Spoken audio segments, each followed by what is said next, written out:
I don't know. I guess I'll go first.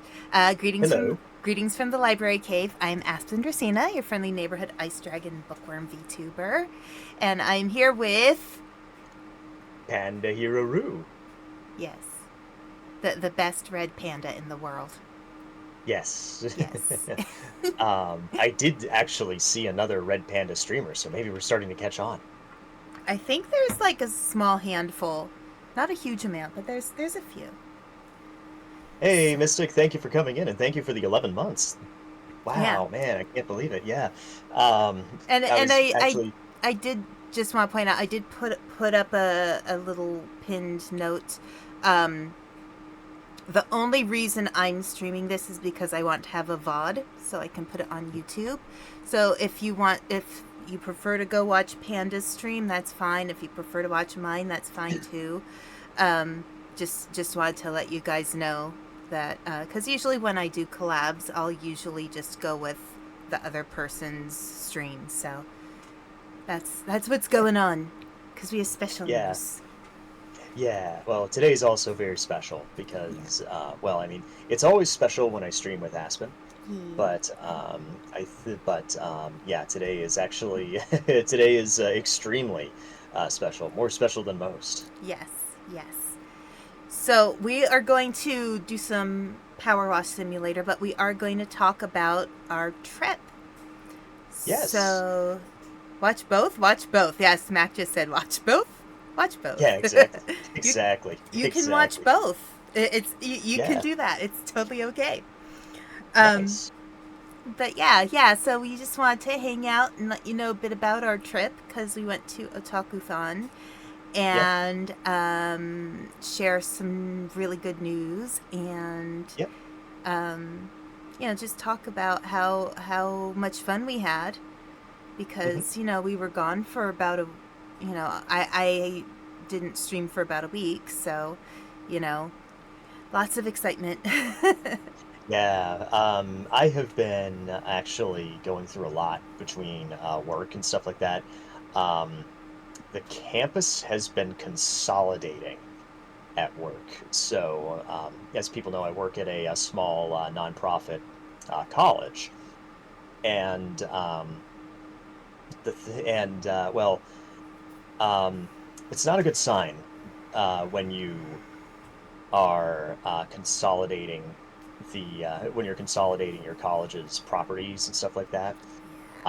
You're basically scrimping and saving every single penny that you can at this point. Hmm. And yeah, it's been extremely stressful the last few months. I mean, not only do I have to deal with this consolidation and moving of offices of basically everybody on the campus for which we are responsible for the technology, but also um, I have to get stuff ready for the upcoming school year, which starts like a week from Wednesday. So while I have time and while I'm definitely on, if not ahead of schedule, um, it's still extremely stressful. And between that and Yeah, the medication change, I've been more than stressed. yeah, And yeah, I've been struggling to adjust to my new medication. yeah. And needless to say, it's a uh, it's I ended up taking that summer break anyway. Um, I completely blew by my stream anniversary because I've been so busy. Yeah, Um, yeah, mine is coming up in a couple weeks. So I'm going to have yeah, to figure out what to do. I don't know if I'm going to do anything really huge for it. mhm. Um, so I might just be pretty chill with it. I don't know. We'll see. Yeah, yeah. Did you with the MST3K Canada song? Oh, I wish I was back in old Canada, a land that I shall never lampoon. How I pine for the ice covering Lake Manitoba and the beauty that is Saskatoon. That's not Uh, easy to rhyme. no, no. But then again, MST3K were very, very talented at making songs and stuff like Yeah, that. yeah. Um, yeah, So, so I'm hoping next week. I'm sorry, honey. no, go ahead. Um, I'm hoping next week I can celebrate my proper 1 year stream anniversary. It's late, but I can, but I'm hoping to play the game that started it all for me properly, the original Silent Hill on Nice. PlayStation 1. I want to replay Nice. that. It's been about a year since I've played it. Last time I played it, I was inebriated, so. Oh. But it was also my second playthrough, so I was following a guide to get the best ending. Mm. I've beaten it twice. I've already followed a guide, and the first time I played it on stream a year ago, I got the bad ending. So I want Ah. to. So I want to. I'm gonna pull up a guide. I have no shame in this because I've beaten the game, and I'm gonna show people how to get the best ending in Silent Hill 1. And Nice. then by the time that finishes, we'll have a little bit of time before Silent Hill F comes out next month. We'll have a couple of weeks, and I'm torn if I want to pay for the early access or not. Mm. So Yeah, yeah. I always feel kind of torn on that. yeah. But let's see. I've also So, had some medical problems. yeah. I had to change my meds because my meds were trying to kill me. Yeah, So yeah. Yeah, we were definitely concerned about that, but yeah, our yeah. panda's okay. Our Yes, panda I am. is good. Yes, I am okay now. I'm actually a bit overdressed because I drank my lemonade too fast and got cold. So I have a coat on. Ah. So I have that Canada coat that I got at the souvenir shop Oh, nice. on right Yes. now. Yeah, Panda I now realized. Yeah, has two Canada coats or Canada hoodie jacket thingies. zip hoodies. Yeah, Yes. Yes. are the new meds working? I hope. I I really hope. Yeah, yeah. I mean, Um, I can say from my time spending time with Panda, he seems mhm, like he was doing pretty okay. yeah, I thought you were doing pretty okay. Of course, when we're together, we support each other mhm, so much that usually it helps make it easier to be pretty okay. So, yeah. yeah. Yeah. So, well, actually, with that note, that's a perfect segue. Mhm. Should we make the biggest announcement right now? Uh we can do the biggest announcement now if you want. Okay, Okay, is there because anybody who wants to wait? Do you want us to do it in chronological order, or do you want us to just tell you the big news now? I wasn't thinking about chronological order, actually. Yeah, yeah, I don't know. Uh, I'm like, we could do this in order. We don't have to though. We can tell you now if you I saw want. an opening for I saw a perfect segue opening, and so I Yes. just wanted to do that. Yeah, I thought, hey, why not? Okay. Mac has the But drum roll going. big news now, please. Got food in the air dryer, says Digi. Okay. Okay. All right. So, So, I don't know who wants to say it. It's um, just so hard. I yeah, so, well, we're kind of jumping, well, we're going to be jumping around a little bit, but, Yeah. so, our saga begins on Friday night when when we had come home from the convention and stuff like that. I was crashing out. Um, well, not crashing out, but I was really, really tired and I couldn't make it to the other panels we had planned. So Yeah. we watched the Barbie movie, but I fell asleep during it. And then the next day we had some time and we finished it. We finished the Barbie movie, and then afterwards, um, I asked Aspen to marry me, And and I and nodded my head and said yes. you nodded your I head nodded my vigorously, head. I was like, vigorously. yes. So yeah, Panda and I. The big news is we are now engaged. Yes, So yes. We don't have a date for the wedding. Um, yeah, we don't have a date for the wedding yet. That's the one thing everybody keeps on asking is like, do you have a date? Do you have a date? Do you have a date for the it's wedding? like I'm like, no, we only we haven't just even, did this. I haven't even been engaged a week. Give us some time. Darn it. Yeah. Wit says, I've known this for like a week. Hooray. Yeah, actually Yeah, yeah, tomorrow is the 1 week, tomorrow is the 1 week anniversary of us getting engaged. yeah. I'm But, already cleaning, by the way, honey. Yeah. Yeah. Um, so yeah, we've got Yeah. big life changes coming up in the next few months, Yeah. and within the next year and stuff like Yep. that. Yep. Um, I'm looking for a new job for that'll pay more. I knew it, says Mac. Congratulations to the both of you. Thank you, everybody.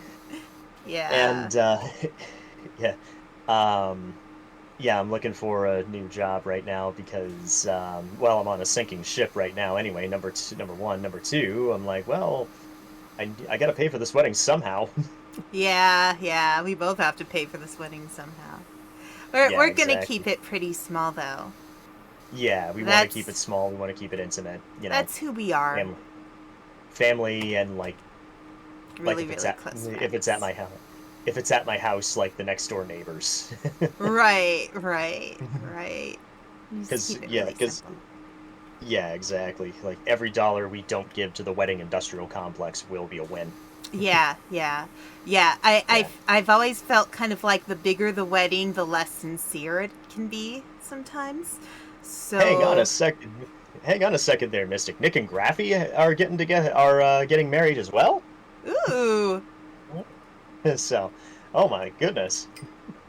I know Nick and Graffy were together, but I had no idea that one of them knowing Nick, it was probably him that popped the question because he's absolutely wild about Graffy. yeah, So, but anyway, back to us. yeah. Yeah, Back to us.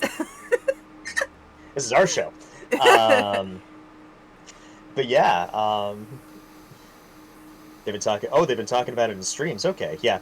Nick and Graffy stream at such odd hours that I never get to watch them. Hmm. Um, but yeah, yeah, that's putting the period on a sentence, as Nick calls it. Oh, okay. I never thought of it that way because the thing is, putting the period on a sentence is kind of implying the end of something, whereas to me, that's the thing. Whereas with me and Aspen, it's like, the story's still being written. Yeah, yeah. So the story will continue to be written. And you have been starting ahead of me, honey. I just told you I'm already cleaning. I just did the board because it was there. I didn't want to do anything on the cart yet. Yeah, so Yeah, okay. yeah. Well, we'll start and 1 second here. I gotta check a Oh, couple of things. yeah. Thank you, Mac. Let me Mac said I have the uh biggest goofy smile right and meant to be right now, and no. it's your fault. Yeah, yeah. Hey, I've been having some big goofy smiles lately, so you know, I'm with Uh, you just there. uh, just a heads up in case you or Aspen see them. I linked Ochan and Josh to this chat, and all I said was "Go news big now." Hang on a second, I gotta get my music working. Uh, Yeah, yeah. So yeah, we finished watching the Barbie movie, and he proposed to me, and now the Barbie movie holds a new special place in my heart because of that.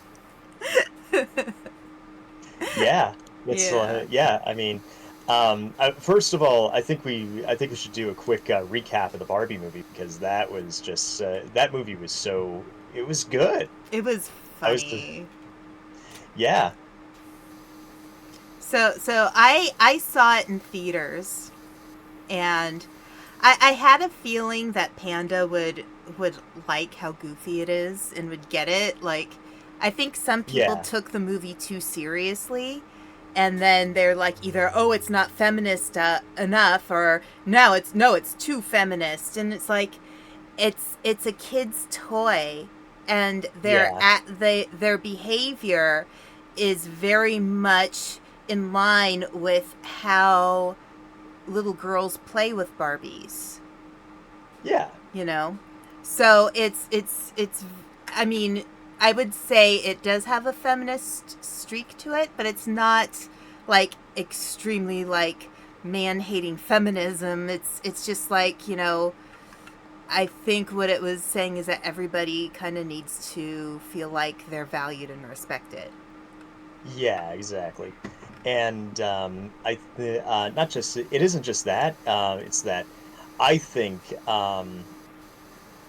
so much of it was just like it was just, I mean, it was just so tongue in cheek for so much of it. It's like Mm-hmm. how Yeah. could you possibly take this seriously, you know? It was And it's very silly. And it knew that it was supposed to be silly. there we go. I got it. Okay, I finally got my thing here. Oh, hey, Josh. Let me see. Greetings, everyone. I just got off work after a long day in the rain, and my socks are wet. So this better be good news, Digi. Oh, I'm gonna make this totally worth your while, there, Josh. Aspen and I are getting married. Remember how you told me that I should put the ring on Aspen's finger right away when she said that Cisco was her favorite Starfleet captain? So, I done did the dang old thing on Saturday. So. Yeah. After we finished watching the Barbie movie, you'd think it'd be something like Star Trek, but no. No, it was the Barbie movie. And then we got yes sir, way to go. Yes sir, way to go. Congrats you two, says Josh. Thank Yay. you, Josh. Thank you so much. Yeah, yeah. I feel like there are so many people who are happy about this that it's Hmm. like I know my mom is Unbelievable. like absolutely thrilled. Yeah. I think she thought I would never get married at this point, but she's wanted me to get married so bad. So it's Well, I mean, like, she was practically planning the wedding as soon as we got together. I oh mean, my goodness. yeah, yeah, like a week after, like a week or so after sorry, Panda came over. Yeah. Um, she freaked out and she was like, "Oh my god, my daughter's getting married. What are we gonna do? Oh my god." So yeah, she lost her mind like a week after Panda came to Yeah. visit. So Yeah. It yeah. was worth the wet socks, wasn't it? Says Mac. um, I'm very happy for the two of you, but I'm slightly judging you. All the perfect Trek movies episodes you could have popped the question to, and you picked Barbie. Well, you got to remember that we have already seen pretty much all of the Star Trek movies, the two of us, Oh yeah. No, we're and classic trekkers, Trekkies. Yeah, trekkers. You know, yeah. I feel like, you know, when we talk about fandom names, like people being like, no, it should be trekkers because it sounds more like cool. Trekkie sounds like, you know, almost like a joke. It's like, who cares? If you Yeah. like it, it's fun, and you know, if you want to call yourself a Trekkie, you can. If you want to call yourself a Trekker, you can. It doesn't Hmm. matter. It's all Oh, good. the uncanny Franny says, "I sense you're someone who used to be wishy-washy, always flitting from one thing to another." Oh, that's true to an extent. But now you have this renewed focus, like the 15-degree nozzle of a quality pressure washer. All right, all right. You could have popped the question to Subspace Rhapsody. Well, Josh, I got to tell you this. I set out to make this as mundane a proposal as possible. I wanted to. Um, I took the hint from all of the failed in public proposal stuff you saw on YouTube, and I promised her Aspen early on that I would not do that. Yes, yes, So and I it's funny because you know he and I have been talking about it off and on for since a like while. March. Yeah, and he's like, you know, we were talking about, you know, a bit about like when we get engaged and stuff, and some ideas about it, and you know, it was kind of. I told him, you know, no matter when you tell me I'm not, or when you ask me, I'm not gonna say no. Like, I mean, he had a guaranteed yes there, so like, you know, the worst I would probably do is be like, let's Not wait right a little now. bit, but you can Yeah. also wait a little bit when you're engaged, Yes, because exactly. you don't have to set a date right away when you're engaged. Yeah, for me it was, but for me, I'll just confess on this one right now. Proposals to me are kind of the if you shoot kind of a if you shoot at the king, you better not miss sort of Yeah. situations, you Yeah. know. Yeah. And so, I wanted to make absolute, you know, I jokingly proposed 2 months ago. Remember Yes. when we were at the family party? Yes. Yes. Yeah. With So a ring off the those top of a cupcake. cupcake. Yeah, yeah, exactly. So those cupcake rings you can get at like I know Stop and Shop here in Massachusetts has them, but or in here in New England has them because Stop and Shop isn't just in Mass; it's all across New England. Um, there is there's what is it? You can get those rings, stuff like that, and we were joking about how I think we were joking about how low budget our wedding is going to be, Mm-hmm. and I think, honey, I think you said it's great news sucks. You said, "Hey, it's our engagement rings, honey," and I jokingly said, "Will you marry me?" Mm-hmm. Yeah. Yeah. And then you The told me thing is, after you were half serious. yes, Which is fine. Like, even that was, sometimes the best proposals are like the off the cuff ones because, yeah, it's not, and I guess for me, it's like when you have somebody who's planned it a little too hard, it feels like it's yeah. more about the presentation than it is about the actual relationship. Yeah, the presentation, the spectacle, stuff like that. You got Yeah. people that try so hard to make the perfect wedding proposal and stuff like that, and it just doesn't work that way. Mm-hmm. All you need for a wedding is a backyard, a priest, and locking that one relative that wants drama in the attic.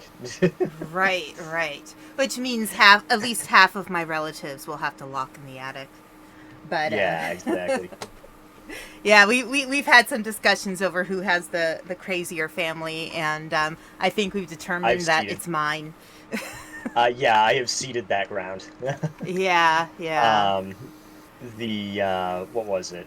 Um, yeah, I mean, I've had, I'm trying to think of like, okay, who I've been making the guest list and stuff like that. I've been making the guest list as early as like April, and just making sure my bases are covered and stuff like that.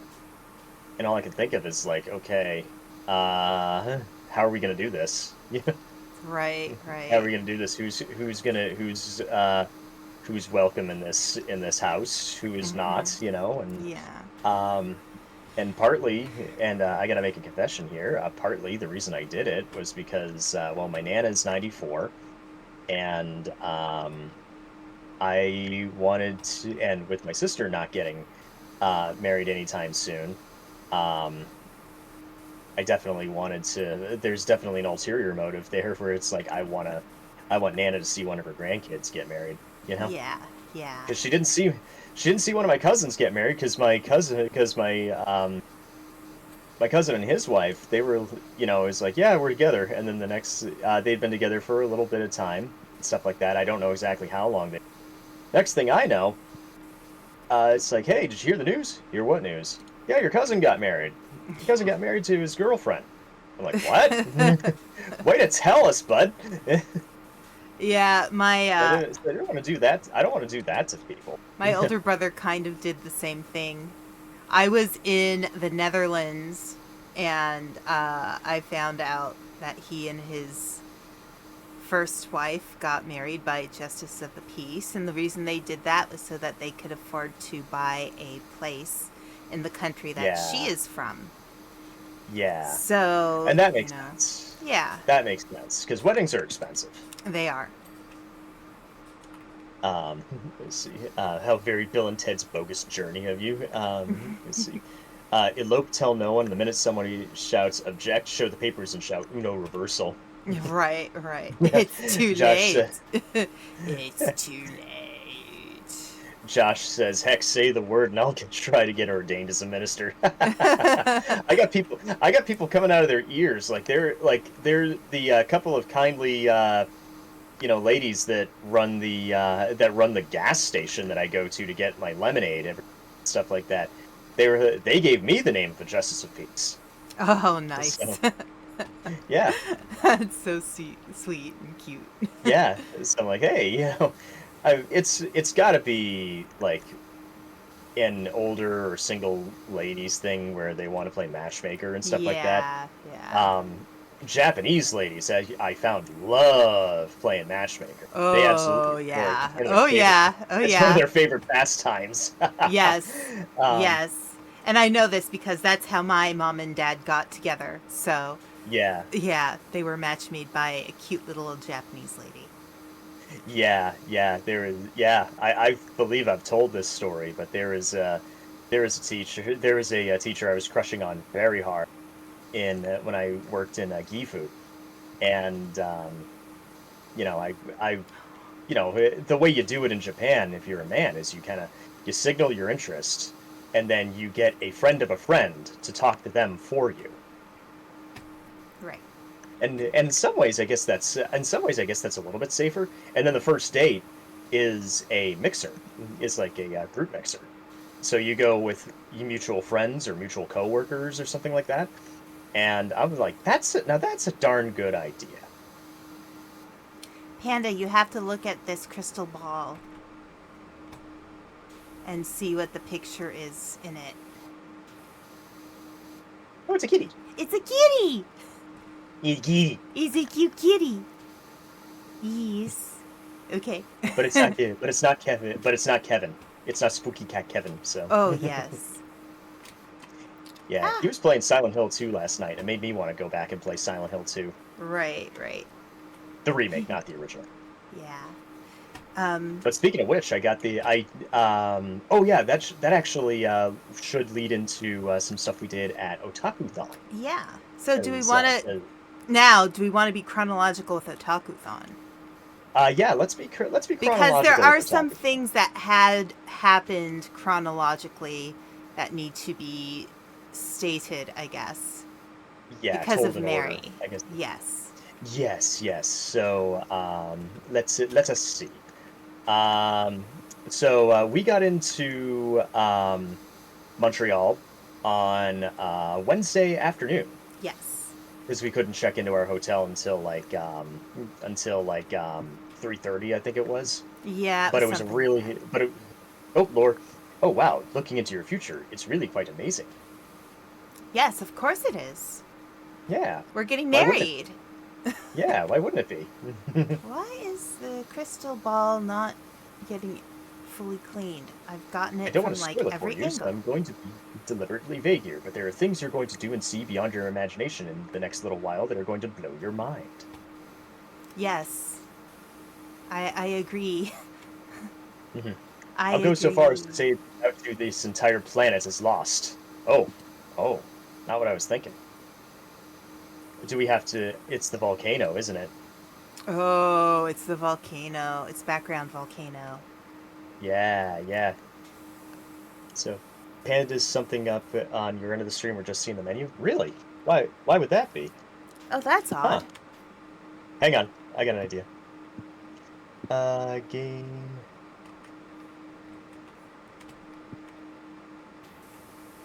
Huh, that is wow. Hang on a second. I got an idea.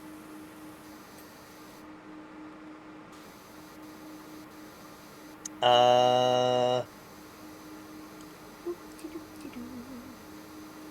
why would that be? Hmm. All right, See, sit tight. yeah, and you can watch my side of the stream while you're waiting. Yeah. I shall continue cleaning the spokes of the wheels. Oh, yeah. There's Yes. something wrong with it. Yeah, there's something wrong with my stream. Oh With my no. with not with my stream, but with the window capture. How about we do Oh. game capture? Well, that's odd. Yes, I usually do game capture. Yeah. That seems to work You did better. game capture instead of window capture? Okay. Yeah, yeah. Okay. Capture specific window. And then you choose power wash and it should be fine. Okay, there we go. Yeah, we got it now. We got it now. Okay. Okay. It's a wagon wheel. Yeah, I never noticed because I was so excited talking about getting engaged and stuff like that. But like I always say, it wouldn't be one of my streams without some kind of technical problem. I don't think it would be a VTuber stream without some technical problem. Yeah, exactly. There's so much that goes into VTubing and stuff like that. Mm-hmm. Uh, And so many people not who do VTubing who actually don't know much about the tech they're using too. So Yeah, exactly. yeah. Limes is actually one of the more tech literate VTubers out there. Yes, and that's something that we got to see a lot of at the convention because Limes was there. Yeah, exactly. So, I guess yeah, so we start our journey Wednesday afternoon in Montreal. Mm-hmm. Um, we checked into our hotel, chilled for a little bit, and then we went out and we went to this great fish and chips place. Yes, yes. It is called There was Brit and Chips. Yep, It's very good. Highly yes, recommend. yes, the probably some of the best fish and chips in Montreal. Yeah, Um, yeah. and being a Montreal a restaurant, they're duty bound to have poutine. But having not really being a poutine place, advertising themselves as fish and chips place, I said fish and chips. That's what we're there for. Yes, yes. We And it got was, poutine later, yes. and let's see what happened was. So yeah, we saw that the what do we do first? Well, we went on a walking tour of Montreal Yes, that on was Thursday. on Thursday, yes. Yeah, it was Thursday morning that we went on a walking tour of Montreal, Yes, and it was actually very interesting. Now, yes. having been to both Quebec City and Montreal, you can kind of see the cultural divide between the two cities. Um, in Now, Montreal has being you know lower being further up the St. Lawrence River. It has more of a British influence, but Quebec City has definitely more of a French influence. Um, so you can definitely see more of the cultural divide between Montreal and Quebec, and what ended up fueling the hockey rivalry and stuff like that. Yes. Because um, yeah, definitely, but yeah, Montreal is most assuredly more more English speaking than Quebec City is. Yes. But a lot of great history, and I learned that the underground city actually is not what you think it is. The Yeah. underground city is basically like a series of tunnels and stuff like that Yeah. to move underneath the city when the weather is really really bad, stuff like that. However, don't rely on Google Maps to get yourself around the underground city, because the first thing Google Maps will tell you to do is to get out. So Right, right. yeah, that was it. So yeah, that was fun. Um, but yeah, we went and had a poutine place. Went to a proper. Well, it was like a bar of some kind. Yeah, it was a pub. It was a pub. Yeah, it was a proper pub. And I'm glad Yeah. we decided to eat outside, because inside that place is a dungeon. Uh, Yes. Yes, it was. Yeah.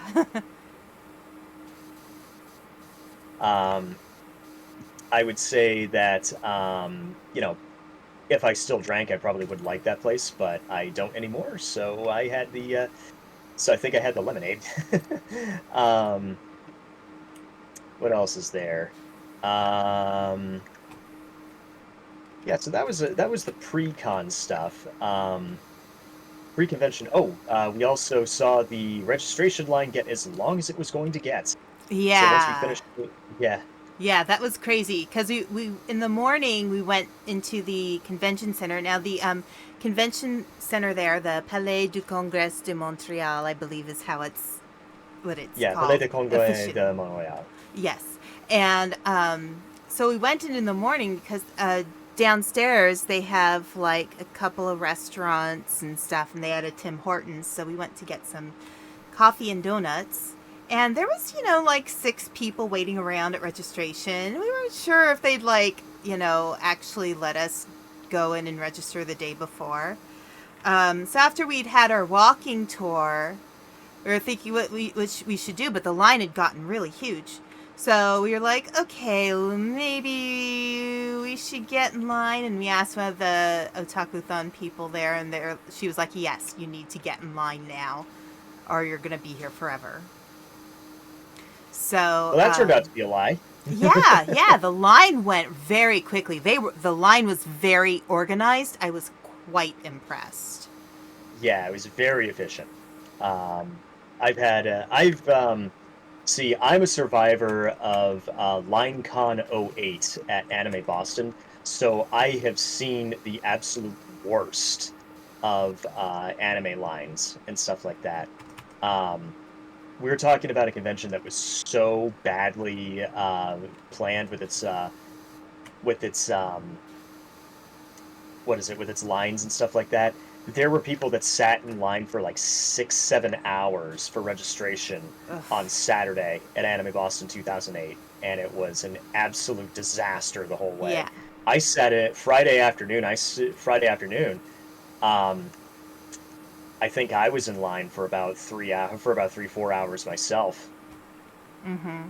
Yeah, and the and line. they just Yeah, pumped us through. Like, it was maybe, we were on an assembly line, yeah, maybe 45 minutes at the most.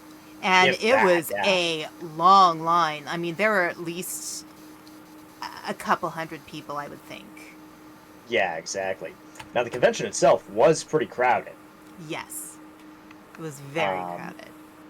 Yep. Uh, Wait just to register at 6 to 7 hours? Hell no. Yep, that happened. I promise that happened. Just search Anime Boston 2008 and you'll probably hear horror stories from people who were there. I know it was 20 years ago. It was almost 20 years ago, which is crazy to think about because I was still in college and I'm like, hey, how am I going to pay for this convention? I'll figure it out. As college students do. Yeah, exactly. Um, But yeah, yeah, Anime Boston 2008 was that bad. I have never seen a convention that bad before or since. I waited in a line to see the pillows for like 3 hours because nobody enforced lineup times and stuff like that. So everybody was there to see the pillow, and I do mean everybody. And the thing about the pillows was that oh, 1 second here. There we go, and then we turn the music up. There, that works. The pillows were there. I withdraw my previous statement. Yeah, exactly. But you figure Anime Boston is just got bigger and bigger and bigger from there. I mean, that was still when the convention still fit pretty comfortably inside the Heinz Convention Center, and they were and yeah, that was only my third year going to Anime Boston. But anyway, Otakuthon. Um, Yes. yeah, the lines were pretty organized. They're pretty short for the panels, except for a couple of. There was like one or two. There was like one that we didn't get into. Mm-hmm. Which one was the one we didn't get into? Um. Was that Oh, the? let me Oh, it was look. the. No, no, we did the Uh. Shinto and anime panel. Yes, we did. Oh, it was something that I was surprised that we didn't get into. Yeah, That was it it was, I don't think it was the kendo demonstration. Which one was that? no, we didn't get to go to that. Um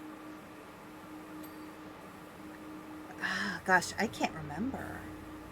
It was on was it on It was Friday or was it on Saturday, I Saturday? think. It was Saturday, yeah. Um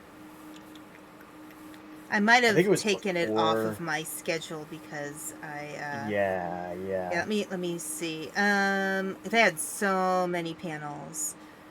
Yeah, Um, and the panels are often either bilingual or they are in either French or English. But right, they have both French and English language content in Otakuthon. right. Okay. I think I'm getting there. Hang on. I have the app that we use with the guide. So, Yeah, um, the guidebook that app. was about.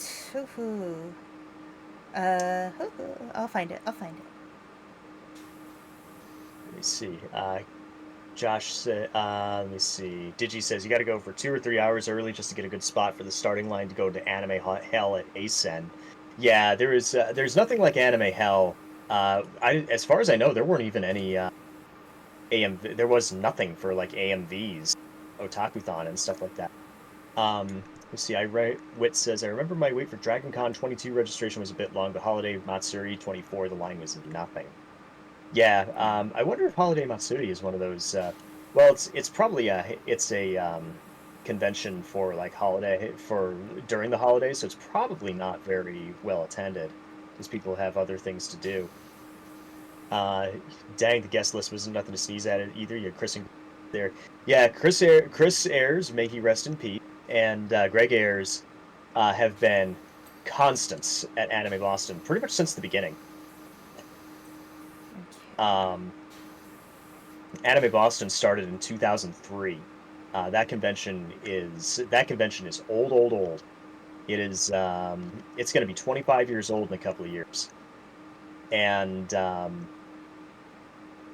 Chris Ayers has been there. Chris Ayers always had great panels on voice acting. Greg Ayers DJs all the time. I don't know if he's been there the last few years though. And yeah, it's and yeah, they're fixtures. Tom Wayland used to come all the time. Mike Toole used to be there all the time. He's pretty local, as if I remember correctly. So Mike Toole was always there. Um, but yeah, those are kind of the big three. Those are the big three that we always had. Chris Ayers, Greg Ayers, and Tom Whalen. Big four. Chris Ayers, Greg Ayers, Mike Toole, and Tom Wayland. And of course, Wayland would always get a rise out of people because he's from New York. He's a Yankees fan. He'd always wear Yankees stuff on the stage, and he'd revel in getting booed off the stage by Red Sox being in the home of Red Sox Nation.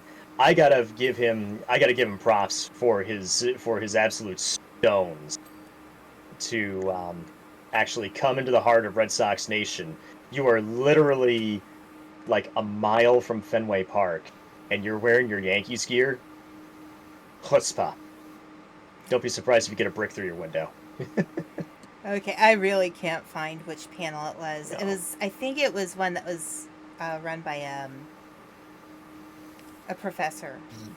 Yeah, yeah, or something like that. Yeah, yeah. And Um, that's one yeah, thing I appreciate about Otakuthon is they really had a lot of Japanese cultural stuff. It wasn't. It felt more like a Japanese cultural festival than just a celebration of anime, which was really cool. yeah, Like yeah, we got to sit in on somebody instructed had like an instructive panel on tea ceremony, for example. yeah. Which that was the last thing. That was actually the last thing we did for the convention. Yeah, yeah, that Was was pretty cool. yeah, we went to the tea. We did a tea ceremony. Yeah. Um, let's see. What else is there? So yeah, Friday was busy, but it Yeah. wasn't. But it wasn't as busy as other days on the Yeah. convention floor. Friday Um, was more like a good day for panels, I felt like. yeah, we did a Um, lot of panels there. yeah, yeah. So our first panel was the blatant copyright infringement in anime, which is hilarious. It was Yeah. all about how so many animes have ripped off Western music, Hmm. and yeah, it was quite funny. Like, one of them Yeah. is actually the transformation sequence in Sailor Moon. The music for that was actually ripped off from, like, the theme music for the Olympics in, was it Yeah. 1984? Yeah. So Like that was, yeah, it was yeah, it's like something the for the 1980 Olympics or something like that. yeah, Yeah. yeah. So that was pretty funny because I'd never thought about that. Like, you hear the more obvious stuff and you're like, oh, yeah, okay. And then you get to the stuff that's, not obvious. And it's like, oh, I didn't Yeah. hear that. I didn't notice that. And it's so much fun when you find that stuff. It's actually a real thing. Wit says, I attended college in Chicago as a Cardinals fan. Ah, confetti. Um, let's see here. What else? Yeah, we did a fair bit of panels and stuff like that Hmm. because everybody we wanted to see was Saturday was the kind of next the big day. day, yeah. So Yeah, like Saturday was the big day. so on Friday we tried to do the furoshiki wrapping cloth workshop. We didn't get in any time that they did it. I think they had a very Which small group they were doing that with. Yeah, there were Um, workshops and stuff like that. yeah, but we sat in on the food of spy family panel. That was good. Yeah, That was that fun. was very yeah, we like that Yeah, because there's a lot of you can see a lot of like the Central European um kind of influences influence. in Spy Family's cuisine and stuff like that. And Yes. that's a lot of fun. Um Especially since both of us are cooking and we were like to cook and we were compulsively watching Binging with Babish before we went to bed every night. So Yeah, yeah. we were thinking of stuff to do. And actually, the next movie I want to watch together, if I don't take the initiative and watch it myself, is The Menu. Yes, yes. Oh, interesting thing about Babish. Hmm. I was watching an Yeah. episode the other night and he shared that he's a Buddhist. Oh, really? Yeah, I thought that was really interesting. He was, Probably why he's so chill all the time. yeah, maybe. But yeah, he was preparing lobster thermidor from the Lego Batman movie. And he was talking about how he felt uncomfortable actually killing um, The lobster. the lobster. Yeah, so he had somebody else Yeah. do it for him. Yeah. Yeah. I kind of feel the same way. Honestly, I think lobster is a little bit overrated. And I live in New England. I am in the absolute hotbed of lobster.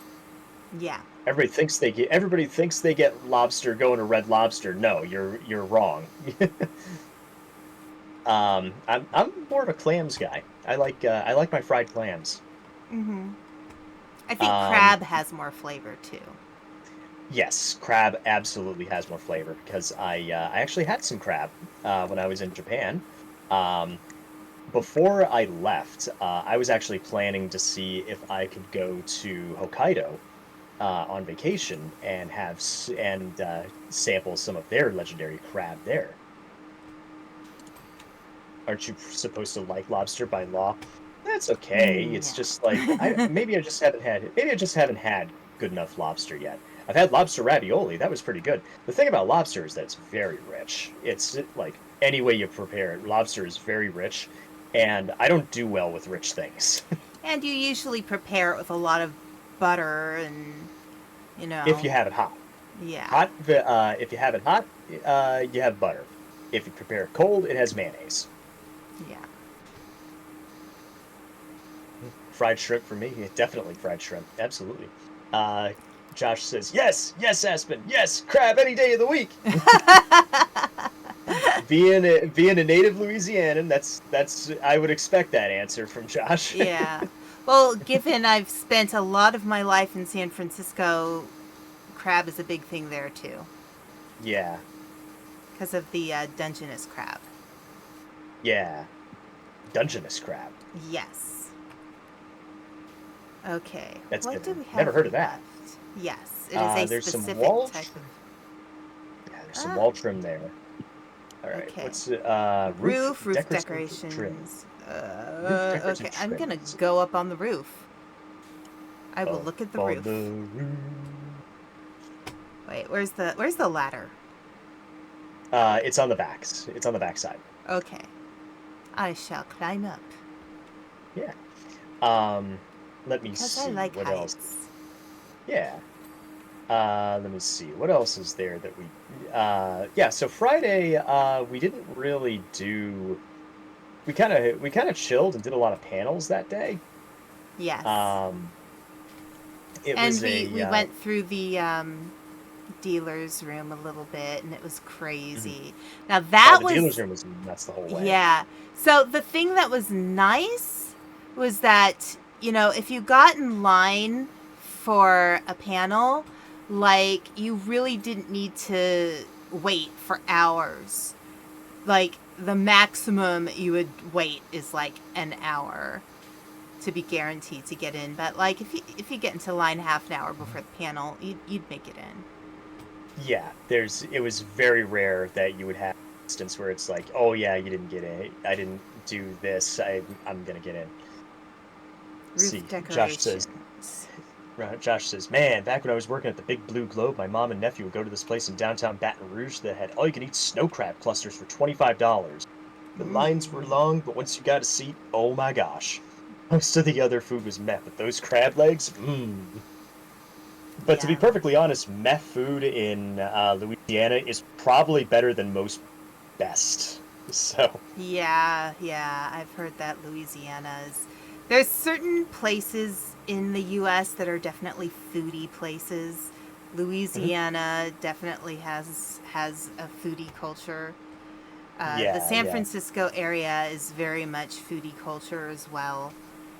hmm You'll get a lot of unusual fusion food in San Francisco and the surrounding Yeah. areas. Um, Let me put it this where way. I The only live other now, thing I it's would not wait. very interesting. Yeah.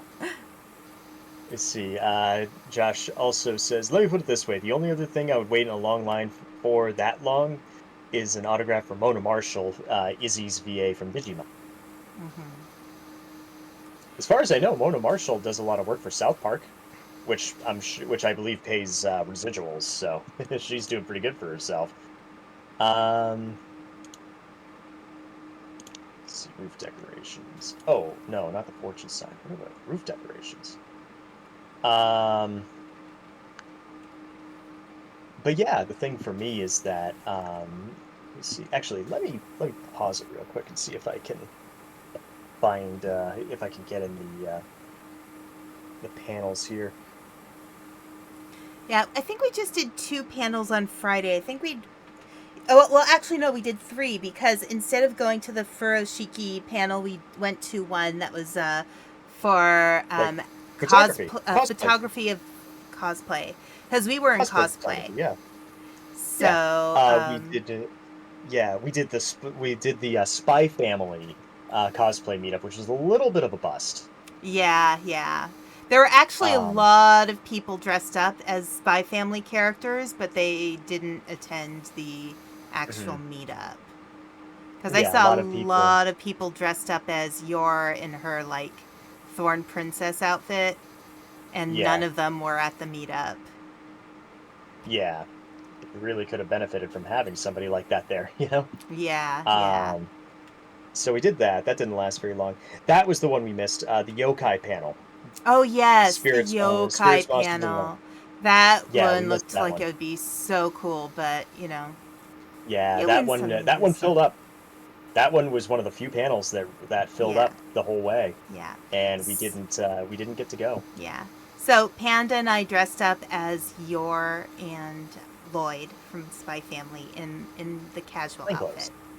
Yeah, and Plain plain clothes. clothes. So like the red sweater outfit that she wears and yeah. Yeah, the very cute red sweater. Yes. Um, let me see. I actually I bleached my beard for the very first time Yeah, that was kind of to make it wild. work. It worked out. I was very surprised at how well it worked out. Roof So Yeah, No, I the thought the options. roof Nope. fascia. It says roof decorations. What are the roof decorations? Yeah, I don't know. Got it. Wall decorative trim. Okay. I love it when I'm desperately searching for something and then I just blast it and then it's like, yep, you got it. Okay, I think I got the roof decoration. Let's see, $30. So yeah. It was a lot of fun going in costume. We were in Yeah. cosplay all 3 days until on Sunday we kind of switched out. I was just feeling kind of like I needed to get out of my costume because I Those, was wearing a yeah, get a little wig. funky. The wig was Yeah, I get a little funky. heavy. The wig was Hmm. really heavy. I was not into the wig so Yeah. much. The costume was very easy to wear, though. You know, when Yeah. your costume is a sweater dress, it's gonna be pretty comfortable. Yeah. Yeah. The other panel we missed was Queer Living in Japan. Ah, yes. We missed that one. Um, let's see. Then we did the Food of Spy Family. And then we were gonna do three other panels, but I completely ran out of gas. Yeah, So we both got pretty tired pretty early. But we yeah, were walking around all over the place. We were doing a lot. The convention center, like the convention, is on 3 stories. So yeah, I mean, crowded 3 stories. yeah. So it was, there's a lot of going up and down stairs and escalators, and Got you it. know, Okay. I don't know what in this roof underside needs to be cleaned. Everything looks clean. This is under the overhang here. Got it. Ugh, Okay. for goodness sake. Side panel. Yeah. So Got so the fire yeah. hydrant. Friday we kept it pretty simple because we were very Yeah. tired. Saturday. Now Saturday was the big day for a lot of Saturday was a stuff. very Yeah, Okay, and Saturday was a very big day. a huge day. Um, Saturday was basically VTuber day. Yeah. Um, we because there were a lot of last minute virtual appearances from VTubers. Yes. And so what else we do?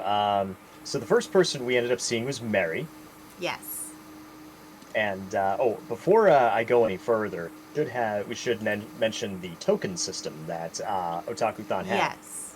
So Otakuthon. I should actually mention what happened last year in context too, Mhm. because I did go Yes. last year for one day.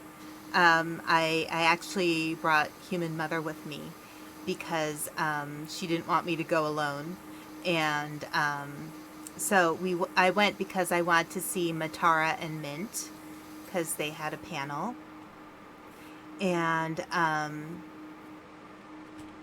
their panel was really good. They were fantastic. Um, Yeah.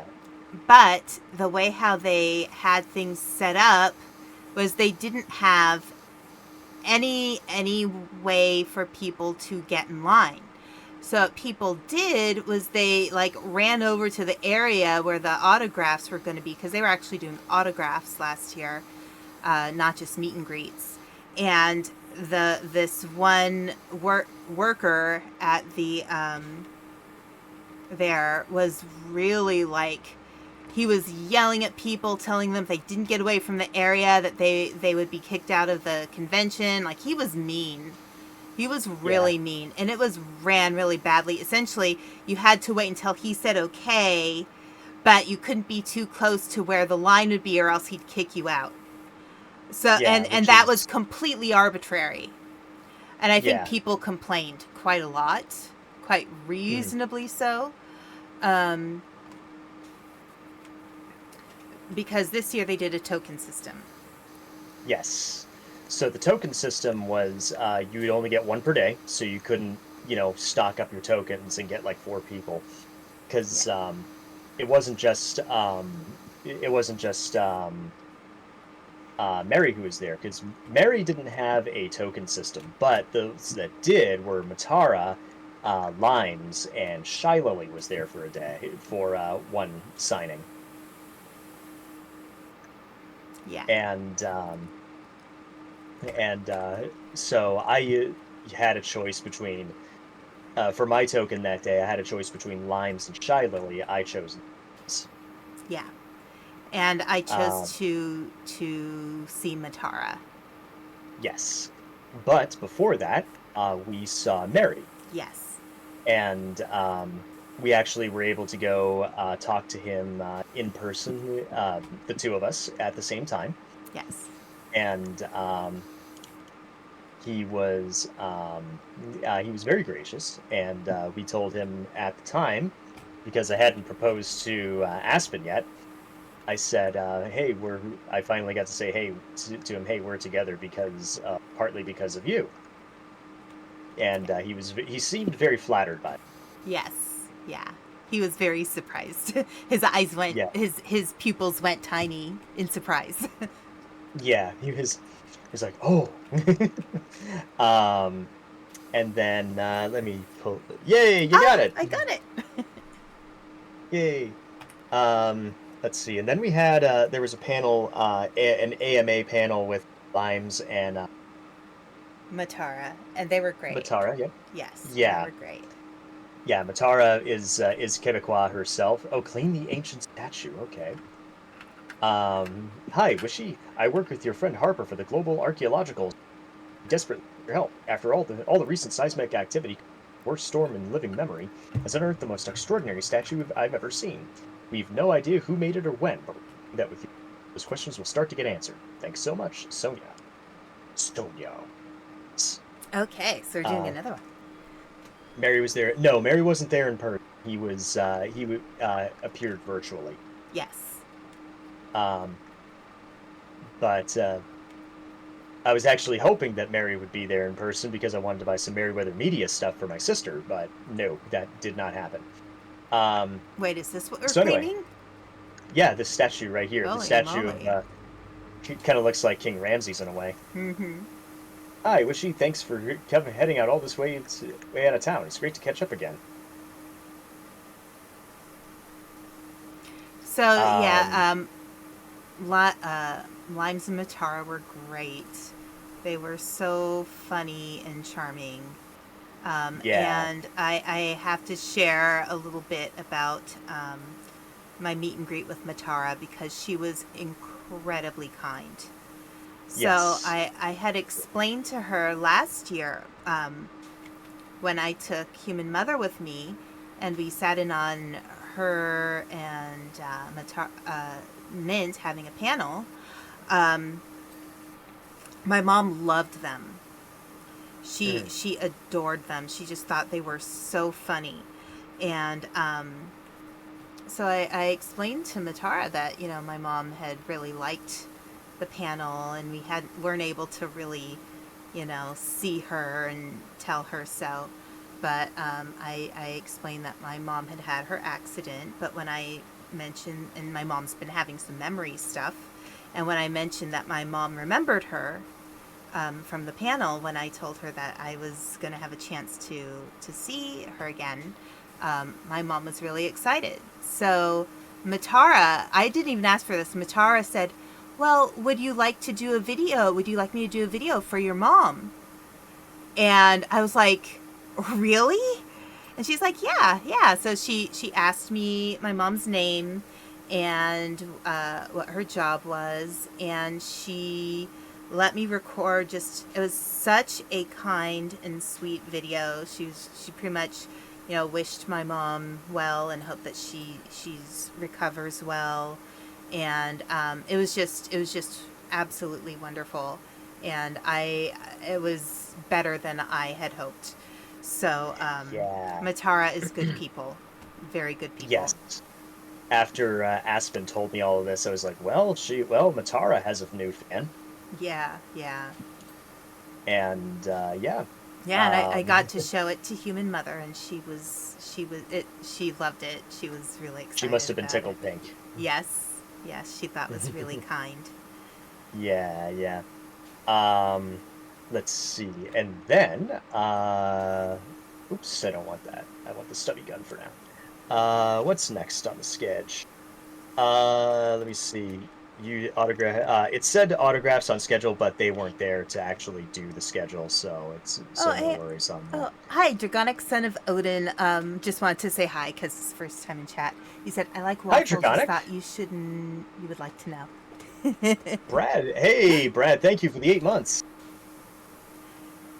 Thank you. I Yeah. don't know if you're in chat there, Brad, but go Red Sox, and I hope that we have. I hope to see you again sometime soon. Let's see. There was the kendo demonstration, but so what happened with the Limes autograph session, which made me a little irritated, was what they did was they told us to show up at this time, and I did, and we ended up getting punished for showing up early because they reversed the line, Yeah, that was kind of weird. which that's scummy if you ask me. Like a lot of us were at the front of the line and we got to the back of the line, and yeah. But hey, it's not like I was paying money for them, so it's not like I paid money for the privilege of Yeah, talking we to Limes. we did not have to pay anything for the meet and greets, so No, yeah, no. yeah. And so there was that. But I did get to talk to Limes. She is very gracious.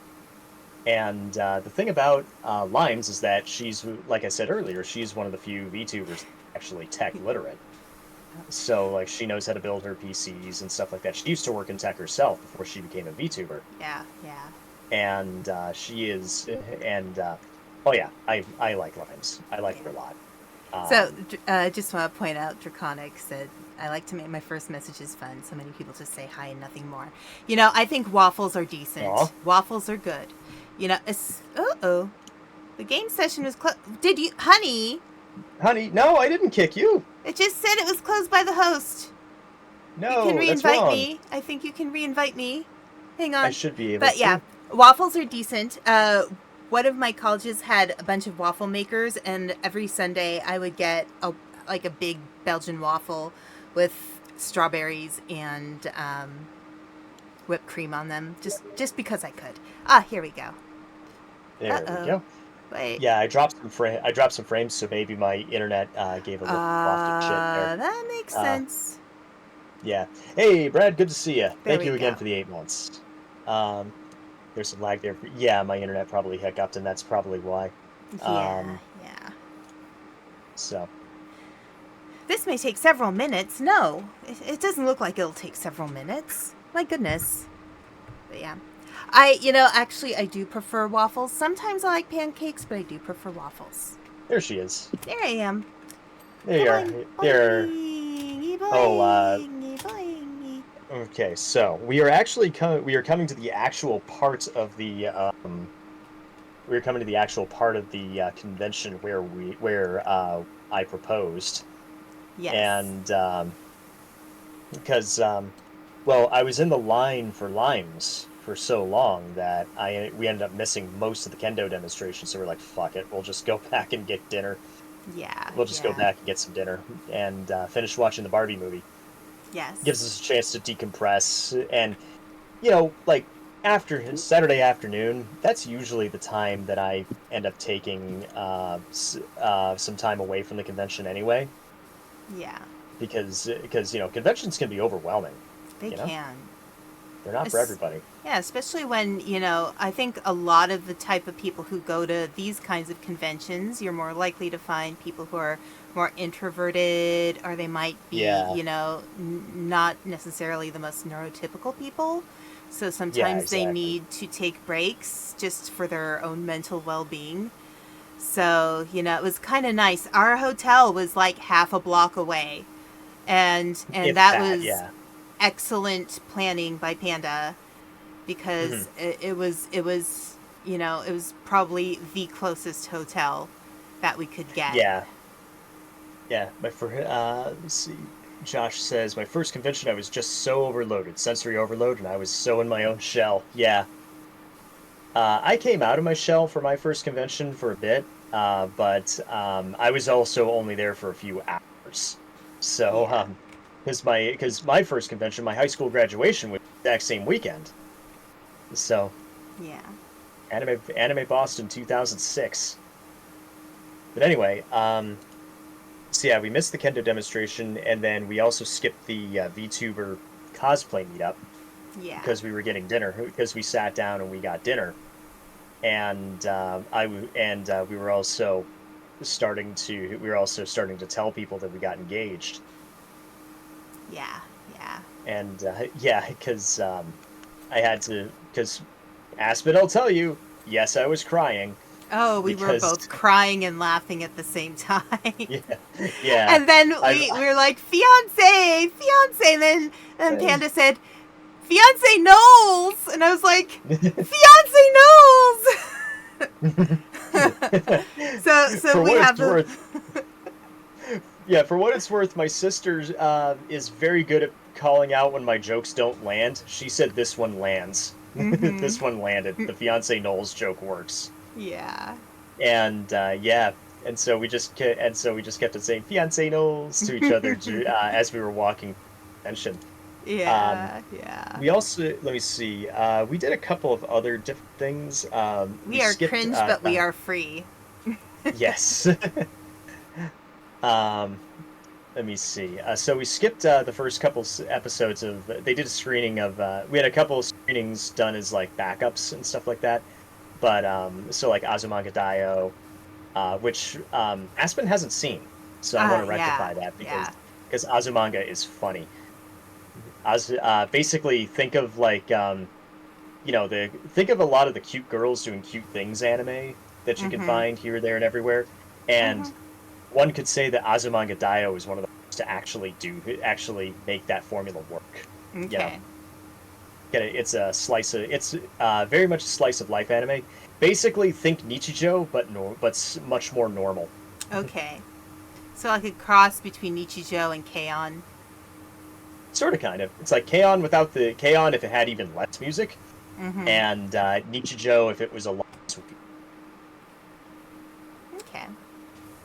Let me see. Then we did the Shinto and anime panel, and then that was that. That was actually a really long panel, Mm-hmm. I thought but she we did a did. good job, though. She did. You She know. did do a very good job. That was an excellent. That was an excellent panel. Probably one Mm-hmm. of the best of the weekend. Yeah. Yeah. Um, let's see. And that was when we did it. That was when we ended things for Saturday. Um, so the thing about me is that in my convention salad days, I was a fixture at the at like a lot of the 18 stuff, and for what it's worth, Aspen and I were thinking of doing some 18 plus stuff. However, we just didn't, given our ages and stuff like that, we just ran out of gas Yeah. Yeah. Plus, before we could do the 18 plus stuff. plus for me in general, when it comes to hot weather in the summer, like Hmm. I just get really lethargic. Yeah, I am not as functional a dragon during the summer as I am in the winter. You yeah. know, I mean, I am We're an ice both dragon after all. we're both winter people. For some, you know, red pandas don't just hibernate in the winter. You can see them milling about trees, stuff like that. Yeah. Um, yeah, so that was Saturday, and then Sunday, we had the first panel was the live panel that Meta did, Yes. and that was and he talked about him and himself and stuff like that, and how he became a comic artist and this and that and everything else. Some interesting Right. stories from his life. And then he opened the floor for questions and stuff like that. Yep. And he said, we were the second people up. Yep. It and we basically announced our engagement in front of a bunch of strangers, and Yes. at Otakuthon, but we also asked Mary if we want to do a VTuber wedding. I've thought about it for a while, and we asked Mary if he would officiate. Yeah, He yeah. kind of gave a of course he didn't want to be rude in the moment. He's like, yeah, sure, why? Yes, yes. But he's like, how do I become an officiant? Like, I was like, you can just go online. It's easy. Yeah, It's actually crazy how easy it is to become an officiant for a wedding. You just have to get exactly. like a license, and you don't even have to like study for it. You just have to request it, and then they'll give it to Yeah, you. exactly. Yeah, it's actually kind of funny. So if we do have a VTuber wedding, we'll we'll make sure that Mary we'll have Mary, or at least try to have Mary as an officiant. Yeah, yeah. Okay, so So there, Draconic just said the only con I've been to was a Lego one when I was very young. A Lego convention a sounds Lego really convention. cool. Oh my gosh, I would love to do that. That sounds great. Oh That my sounds gosh, I would lose absolutely perfect. my mind. That sounds fantastic. Yeah, Yeah. My yeah, first convention of any sort was a Star Trek convention, yes. and it was with Patrick Stewart. Hmm. So he was the very first person I got to see at a convention, at a Star Trek convention. He wasn't signing Nice. autographs at that point because at that point, you know, he'd been Captain Picard for a while. So Yeah, exactly. Let me see. Josh says Azumanga Daioh was the grandmother of genre. And then Wit says, May I mean I love summer compared to winter, but I also know the heat sucks. yes, yeah, Let's see. I figured the VTuber wedding would be more for the spectacle while you do the legal stuff behind the scenes in private. Yeah, right, right, yeah, yeah. and just Well, to we would share it kind of, with our online friends too. yeah, You exactly. know, Just something for our online friends and something for, we figured it'd be something a little unique, you know, yeah, have yeah, have a, have a VTuber wedding yeah, yeah, and then have, one of us host it with Mary, yes, and then, go from there. yeah. Um, I've actually been thinking of commissioning I don't know how much it would be, but if the price is right, I would commission something for us from Merryweather Media. Mm-hmm. Just, our characters, yeah, walking down the aisle, Mm-hmm. Yeah, yeah. But I think but I actually have talked with one of Mary's biggest fans, Shushu Silent Owl, and Shush says that can be pretty expensive. So, because Mary Mary isn't financially secure for nothing. So, Right, right, right. He worked hard. yeah, he worked very hard to get to where he is. Yeah. Um, oh, let us see. Afterwards, there was Cafe Cosplay Bingo, but we missed out on that because that film, we totally underestimated how that would be. But also we went to the cosplay cafe Yeah, yeah. and had some honest to goodness Japanese styled food. They had decent food at the convention and it was reasonably priced. I was actually Yes, shocked. Because usually yeah, convention food is bad and overpriced. yeah. Convention food can be pretty terrible. Um, ah, okay. Um, but yeah, it was I got like the katsu or something like that, like the Yes. and You had then the katsu curry and I had the tofu curry. yeah, yeah. And that tofu curry was actually not that bad. Yeah. I find a lot of people really don't do tofu right because, it's chronically under seasoned. Mm-hmm. Right, right. And yeah, tofu is always chronically under seasoned. Yeah. And It's my egg substitute a lot of times when I need like scrambled eggs because of yeah, my egg allergy. So, mhm, when you have to eat it enough, you learn. how to season it, Yeah. but a Mhm. lot of people just don't know. Yeah. And it's you can, you know, you can have tofu and have it pretty plain if that's your preference, but there's such an opportunity with tofu to you can make it taste like a lot of things. It's kind of a blank slate in that regard. Yeah, exactly. And let me see. So we did that. That was one of the last things we did. Um, the best. Hmm? Draconic just said something funny. What do you say? You want a frozen corn dog? I'll stick it in the microwave for you. $15. Thanks, cons. Yeah, pretty much. Yeah, exactly. Yeah, exactly. That's what cons are. Um, let's see. The best panel we went to was the next to last panel that we did. It Yes. was about Miyazaki flying machines. Yes. So get this. The guy who ran the panel was an astronomer Mhm. who worked for many years in you know space preparation, like for actual working on space travel stuff, and he was very very eloquent, very Very educated, British. very Very British. British. Yes, yes, he was fantastic. Oh, it was easily the best panel of the weekend. Yeah, Um, yeah, and I mean, whenever you start off with the music that is on the Civ 6 title screen, you know you're in for a good time yeah, yeah. because I mean, I can't tell you how much like I'm not the biggest like I love flying, but I'm not an aviation enthusiast. Makes any sense? Mm-hmm. I just like the idea of human flight and what it represents for us as a species and stuff like that. Right, right. Um, but and it's not like this was an overly technical panel or anything like that, because it wasn't.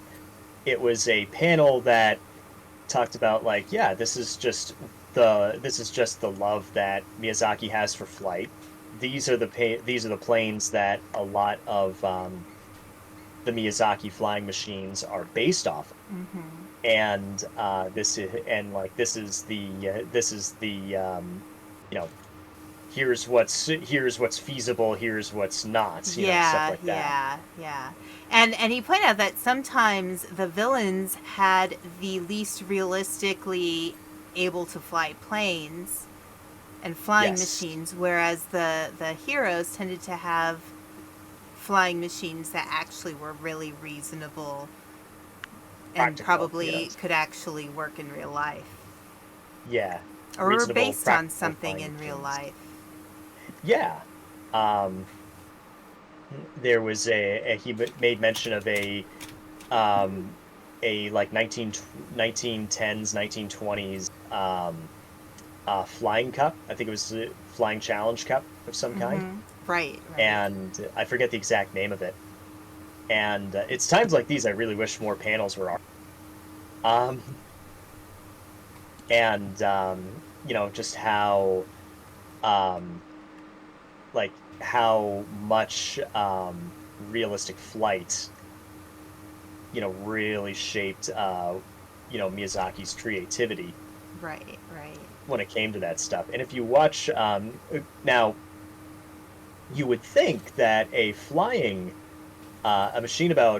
panel about Miyazaki's flying machines would have a lot of information, would probably highlight The Wind Rises a little bit more, but there was barely a mention of that movie, if he Yeah. mentioned it at all. He mentioned Porco Rosso a little bit more, I would Yeah, say. Porco, which is one of my favorite Miyazaki movies. Right, I have a right. tendency to be a little contrarian with a lot of my media and stuff like that. So while a lot of people who watch Miyazaki movies will talk about Spirited Away and Totoro and Nausicaa and Princess Mononoke, and rightfully so, usually in my case, I end up gravitating more towards the movies like Pompoko, Porco Rosso, Only Yesterday, stuff like that. Mm-hmm. And so much of that panel was just so. good and so well Yeah. researched. Yeah. Yeah. And Apparently, it's um, one he does pretty much every year at Otakuthon. So if you do go to Otakuthon in the future, and that panel is available to see, go. That is a top priority panel. You have to go because the way he presented it was not just well researched but funny. Like and it was and humorous. it was delightfully academic too. And Right. he is a professor, so that explains a lot. But at the same time, it's like, I like, maybe it's because I'm getting older, but I like panels that have a more academic feel to them. Like, I'm not talking about every panel has to be grand academic symposium. At the same time, it's like, hey, let's be a little more. We've a lot of us are starting to skew a little older in the anime fandom. Let's age our content for just such a thing. Right, right. And, that's one thing I noticed too. There was a wide range of ages. There are some people who are quite elderly there who Yeah. were like, some of them even in costume. They were having a blast. I Oh was yeah. like, you go, you know? Like, Yeah. I, It's one of I the want most. to always be that kind of person. No matter how old I am going to enjoy the things I enjoy, and nobody's going to stop me. Yeah. Exactly. Um. I think. Yeah. I would say that. This is age-wise, this is probably one of the most diverse uh, anime convention I've ever been to. Yeah. And I haven't done a 3-day convention in almost 10 years. Yeah. I thought So overall, like in general, they really made a point to do some really cool cultural stuff, mhm. and because like a lot of people like anime, but their concept of Japan is based on anime, and so they Yeah, don't necessarily know what Japan is really like. Because anime is, it's going to present Japan in a certain way that's fictional, that's enjoyable to watch. It's not necessarily going to really teach you a great deal about Japanese culture. So, to have, things like um, the tea ceremony or the yeah, kendo demonstration or the panel about yokai or the panel about Shinto. It's like it's more than just about oh, anime is fun. It really was a very good cultural event. yeah, yeah. And that's actually something I've really always appreciated about down in Atlanta is that MomoCon has always kind of has never marketed itself as an anime convention, even though anime star. It's a pop culture convention that they say. Draconic said, "So, if I go to Japan and get hit by a truck, I would get sent into a magical anime world in the next life. I should cancel my trip to Japan then." Yes, yes. Isekai truck is real. Truckun. Yes. Actually, I have a funny story from last year. So, in front of my house, um, a lot of trucks tend to, like, trucks like It can buy at pretty high speeds. right, right. Um, one night, one actually ended up knocking over our mailbox. So we started calling it Isekai Mailbox Kun, and we made up stories about what Isekai Mailbox is doing in the other world. Maybe he's actually a mailman now. Yeah, Maybe he's the special deliverer of mail to a king in some strange kingdom. I need That was that. a lot I of need to fun. see I need to hear the light novel name. Yes. I That's was a how I see it. mailbox, then I was isekai'd into another world. Because it's always Yeah, into another exactly. world, you know? Yeah, exactly. So the phrase "another world" is always there, stuff like Hmm. that. See, Josh says, reminds me of an old lady I saw at Fan Expo New Orleans a year ago. She was in her Star Trek TOS uniform with her cane and a lanyard full of badges. Yeah, remember that old Sakura-Con commercial, the Garuga mesh one? That's how most people see Japan. More or less, Garugamesh. more or less. Um, and, for what it's worth, I don't honestly remember exactly how I saw Japan, but I do know that even before I went to Japan, I was kind of moving away from the anime stuff and into more cultural stuff. I was into baseball a lot. Like baseball was actually how I learned a lot of Japanese. And then and then it was and then wrestling also had a huge pro wrestling also had a huge influence on me because that was the one thing I really wanted to do was like wrestling and all that. Gotcha.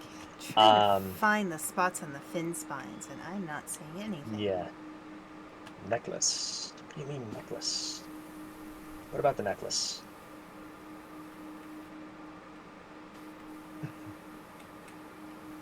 Um, but yeah, and then like I said, 3 years living in Japan, that kind of knocked the weeb out of me, you know?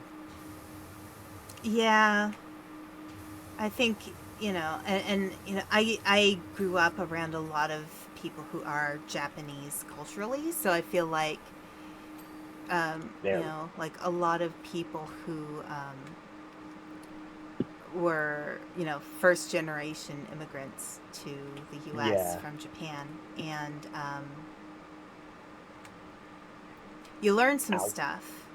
And Yeah, Japan is cool. Like, don't get me wrong, Japan is cool. But it has its, pluses and minuses, like any other culture.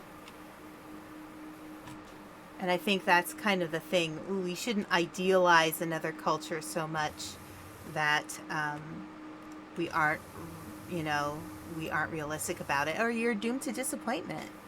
You know. yeah, exactly.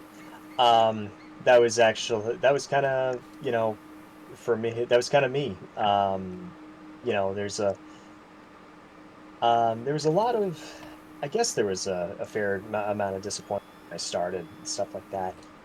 It wasn't things weren't going the way I wanted them to and way I was expecting them to go, this, that, everything else. I didn't go to Japan with any illusions that, oh, I'm gonna find a wife and I'm gonna live here the rest of my life and stuff like that. No, um, there was never any of that. It was just a case of like I had I was not doing well mentally when I went, and maybe I should have held off. If I had been more aware. Maybe I would have had a better time. Maybe I would have had a better time if it wasn't stupid COVID. Yeah, I mean that's gonna mess things up. Yeah, Okay. Arm helmet slab. slabs, Arm helmet slab, slab. helmet slab. Okay, I'm gonna try the other arm. Yeah. Yeah. Okay, there. That one. Okay, Meh. that one. Meh.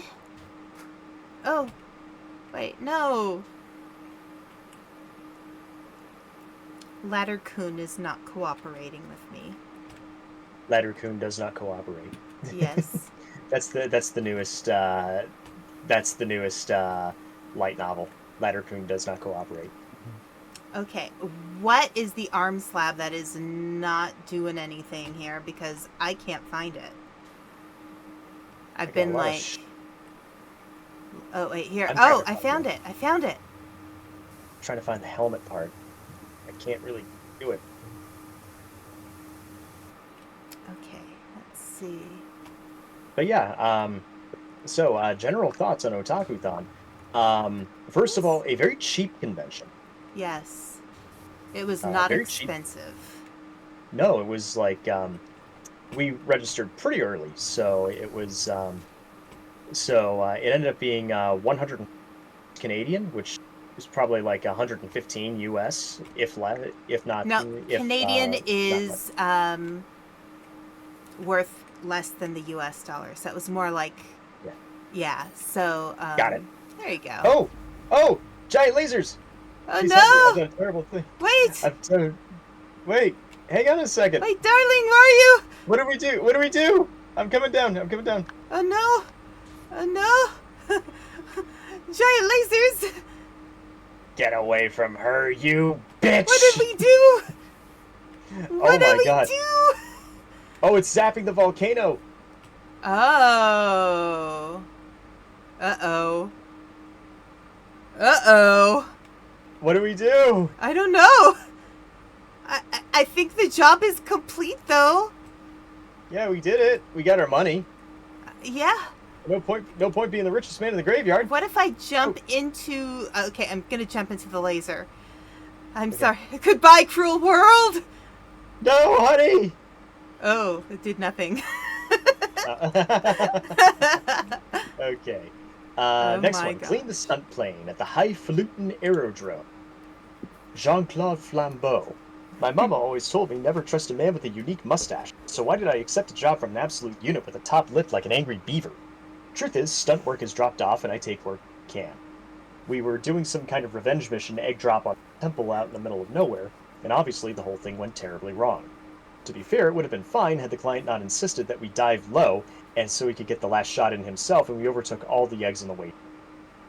Multiple embryonic bird strikes to the engine later, and it's a miracle we made it down safely at his airport, albeit with eggs on our faces. Alright, I'm going to grab some more water because I am thirsty. I will be right back. Okay. All I'm right. just going to do... what does it say? Caldera Cola? Caldera Cola. Okay, I'll be right back. Caldera Cola. Oh my goodness. It makes me think of Cadra Cola from The Running Man. Okay, so that was weird. Just as I was getting the heck off Rushless, there was a huge flash of light. I thought it was Gunner for sure, but no, the volcano just instantly calmed.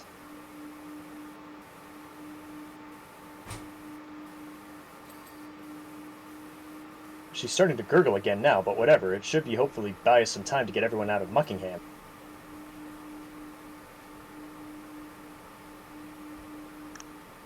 Oh no. There's stuff that even my...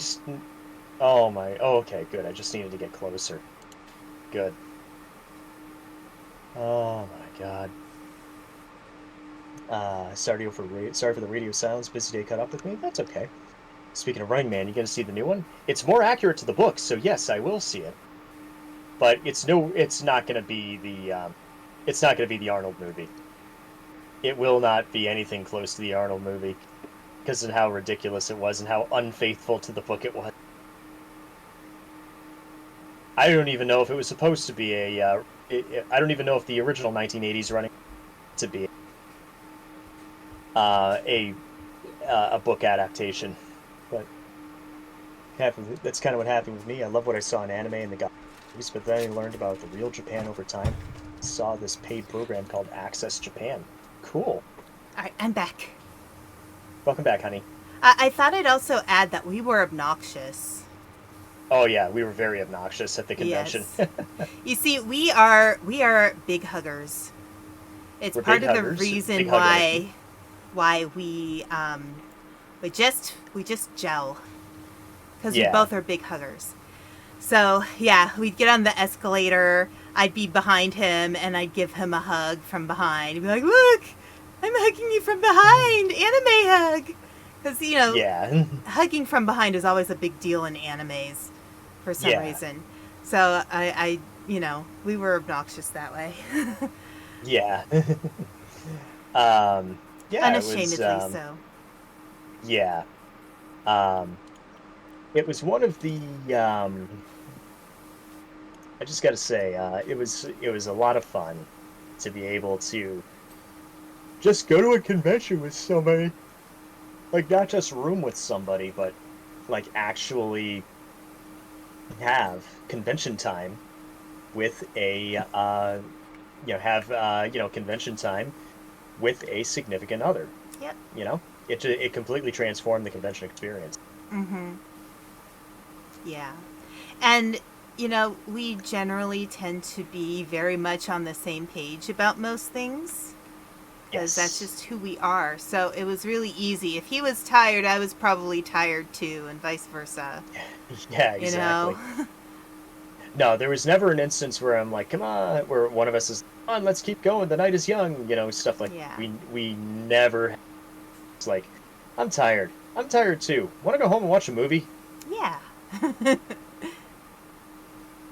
So we watched some Babish. We watched the Barbie movie. Was there anything else we watched while we were there? I can't remember. A couple episodes of Dan Dan. Yes, a couple episodes of Don Da Don. Yes. Yes, yes. Oh, more new jobs. Wishy, we found something else amazing in the desert. Ready for another historic moment? After that one, no. Yeah, that was freaky. I don't know. Every day brings a new reason to keep your mouth shut, says Timmy Timerson the first.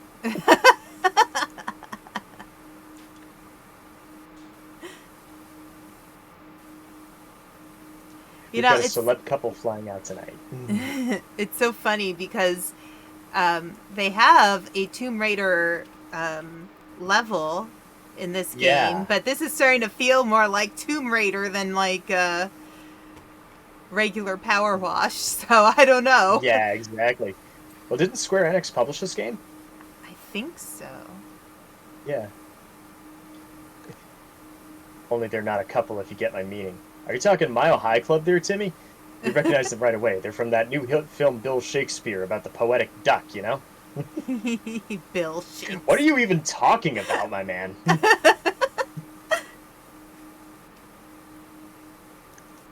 Oh my gosh, I watched a movie this morning Yeah? because I was having kind of a take it easy day because I didn't have to work today because my boss is on vacation and the new doctor doesn't work on Fridays. Yep. So I watched a movie, and then I realized halfway through the movie that it was a modern retelling of Much Ado About Nothing. And I was like, oh, okay. I get Now it it all now. makes sense. Yeah, yeah. It's actually kind of fun. I like when people take Shakespeare and play with it, Yeah. and do stuff with it. Like one of the best Shakespearean movies I've ever seen was 10 Things I Hate About You. Hmm. It was the best version of Taming of the Shrew I have ever seen because I hate Taming of the Shrew, but I like that movie. Nice. I'm very picky about Shakespeare. I also do not like Romeo and Juliet, No. but I love Twelfth Anybody, Night. I get the feeling anybody sane doesn't like Romeo and Juliet these days. Yeah, yeah. It's like once everybody started realizing the seedy underbelly of Romeo and Juliet, taking it under modern appraisal, it's like no thank. Yeah, You know? it's essentially about a 13-year-old and a 15-year-old falling in love with each other and then committing suicide. Like that's not a great story. That's like a bad after school special. That's like a warning to not fall passionately in love with somebody so much that you will attempt to make attempts on your life, Yeah, exactly. Um, the I remember we watched the what was it, the early 90s one with Leonardo DiCaprio and Claire Danes and Oh once. yes, yeah. I was like, I don't get it. It's like Gangland, Romeo and Juliet. There's some people that were pretty good in it. Mystic just said, if I had a nickel for every time there was an animated family flick based on Shakespeare with a score by Elton John, I have 2 nickels, which isn't much, but yeah. The Lion More than King nothing. was Hamlet. Yeah, The Lion King was definitely. I think we've all realized by now that. I would like to see. I don't know. Not that I'm crazy about Disney these days, but I would like to see Disney actually do an animated movie that's based on actual folklore from Africa rather than Yeah. taking a piece of British uh, literature and turn it into an African-based movie. Like, there's a lot of really interesting folklore from Africa, and for them to there's so much they can do, and they haven't done it. Yeah, You yeah. know. Let me see on my end. Let's see here. Oh, Nomeo and Juliet. That's the other one. Romeo and Juliet. What are you even talking about, my man? Sounds like a better version of Shakespeare than the German version of Hamlet. Wit asks, "Oh, funny. Have you guys seen Oh Brother, Where Art Thou? Art Thou? That was one of Yes. the first movies we watched together. Yes, it is such a good movie. It is. It is on my Oh, list of favorites. It it's is amazing. such a great movie. So well acted. There's an actor Mhm. in that movie that my aunt, who is an actress, worked with before. He was Yeah, at the beginning of the movie, Frank yeah, Collison. And yeah, such a good movie. Such a good movie. And that's yeah. The Odyssey by Homer. Yep, yep. It's Homer's The Odyssey. Um, have either of you either you or Aspen seen the German version of Hamlet? No, I haven't seen the No, German I don't version think of I Hamlet. have. Um, what else did we do? I think we saw the like the Kenneth Branagh version of Hamlet, if I'm not mistaken. Mm-hmm. Usually, Which Kenneth, I feel like there is an era where if you were going to watch any Shakespeare in school, it was going to be a Kenneth Branagh production. yeah, exactly. It was uncanny. The man's good. An actor's actor, but Right, right. it's like it's uncanny how much Shakespeare he's done. You know, Yeah. the thing I like about, although it seems like Kenneth Branagh. Now, correct me if I'm wrong, but it seems like Kenneth Branagh is one of the guys that would probably take himself a little too seriously. Yes. Whereas Patrick Stewart, he's been in all kinds of everything. He's been in everything, and Mm-hmm. it seems like his experience on Star Trek: The Next Generation loosened him up because Mm-hmm. from what I understand, he was a real stick in the mud early in production in the first couple of Mm-hmm. seasons, and then all of a sudden he loosens up and the entire production gets better. Right, right. It's like once Patrick Stewart took the stick out of his ass, all of a sudden everything, all of a sudden that's when Star Trek TNG got good. Mm-hmm. Oh, he was funny at the convention I saw him at. He was hilarious. Oh, He's a Patrick Stewart is one of the funniest guys ever. right, right. Oh, German version of Hamlet. It was one of the final episodes of Mystery Science Theater. It was a made for German TV 60s even more depressing version of the story with a very minimalist set, and they had a floor and ramps and chairs, like they had a floor and ramps and chairs. Patrick and Ian bromance for the ages. Yes. Yes. Yes. Oh yeah, Patrick Stewart is one of my is he's a treasure at this point. Sir Patrick is Yeah. a treasure. Sir Yeah. Patrick is a treasure. And have you seen that picture of him in a lobster costume? Yes, I was thinking about that before you even said it. Yeah, he's such a yeah. Oh, he's a goof. The first time I heard him in anything not serious, it was the Jimmy Neutron movie, actually. And actually, that was the reason why I wanted to see it. I was like, oh, Patrick Stewart. Okay.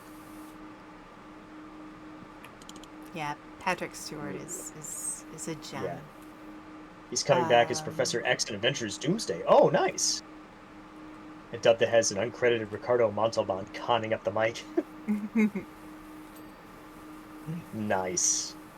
Yeah. Okay. So inner wing Elevators. struts. What's an Inner elevator? wing Okay, that's struts. an elevator. That's an elevator. Okay, this elevator. Elevator. There we go. That's one down. Him and who's the other egg alien? It was someone else famous. inner wing strut. There we go. There's something I'm missing big time because it has a lot of dirt. It has a big long meter. Shit. Fuck. Okay.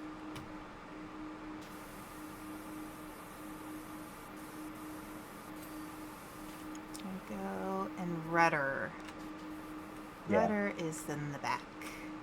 Yes. And it's down here because I can see it because I'm low on the ground. Gotcha.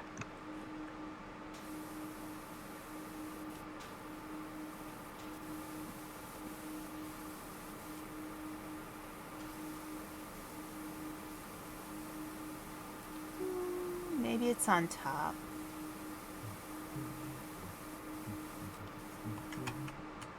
Oh, my Weather Channel music. Your Weather Channel music? No! I just noticed that my Weather Channel music went away. Oh no! How long have I been playing without even noticing that? I think it was because my internet died. Internet hiccups. Oh, yes, yes. Martin Short, yeah. Martin Short, he was the other alien. There we go. Yay, you got it. Okay, Whee! all right. That's three jobs we've done tonight, honey. We did quite a bit. Yeah, do you want to go one more? Yeah. Okay. Well, it depends on how long it is. Yeah. Let me see. So, while clean we're the ancient switching, monument. Go ahead. Oh, I was just gonna say, overall, would you recommend Otakuthon? Abso-freaking-lutely. Not to mention that it's right downtown in Montreal. So one of the things that we did was we actually went to a IGA, a grocery store, and we had sandwiches for ourselves.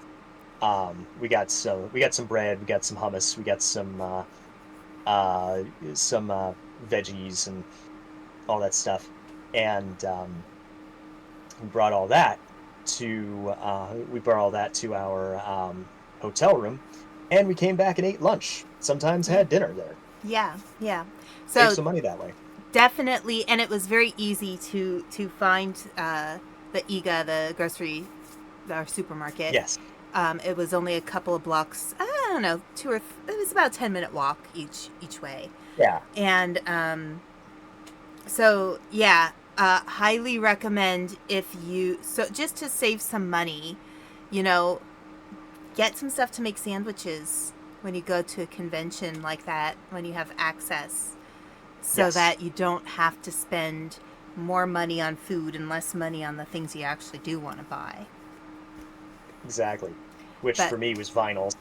Right. Yeah, overall, I think for the bang for your buck with the convention, this one's a good one. They do have events that cost extra.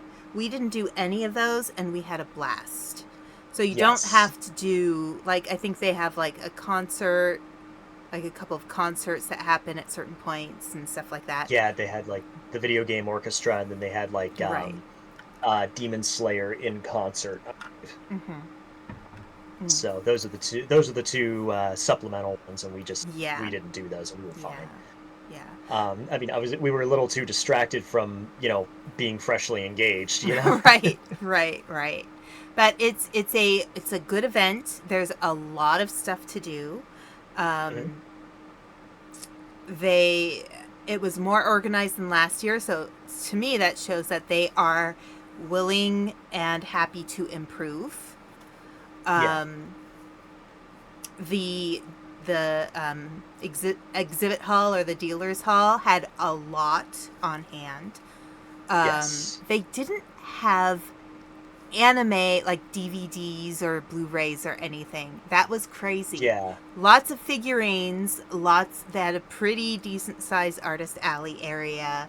Lots of collectibles, but nobody was really selling any anime. Yeah, nobody was selling actual anime. Lots of manga on sale. That's one of the things I noticed too. Lots of manga on sale. So yeah, highly recommend. I think it's they could be charging more than they could, but I'm glad they're not. Yeah, exactly. You know, you could go to Okay. Comic-Con and just be overwhelmed, or you could go Yeah. to, you know, Otakuthon and spend a lot less and get some pretty comparable stuff. Yeah. Yeah, exactly. All right, so I think this will be our last job for the night. It's Okay. only a $500 job, not going to Okay. be that big. All right. Thanks for coming. We got a fresh discovery in urgent need of a hose down. We were scouting the area after the recent seismic activity and found the curious hand statue that's never been seen before, completely unearthed. Well, it has been seen before. Someone made it, but you know what I mean. Unquestionably pre-Columbian, and it could be the work of the same civilization as the statue. You won't know for sure until you've worked your magic on it. Again, and thanks again for your help before. We're learning fresh stuff about these people all the time. I went to Dragon Con. What's that say about me? It says that you're very, very brave. Oh, and Strange how that index finger. Oh, yep. Draconic has a tip for the game, Okay. but I'm waiting for. Oh, there we go. Strange how that index finger is pointing in that specific spot, don't you think?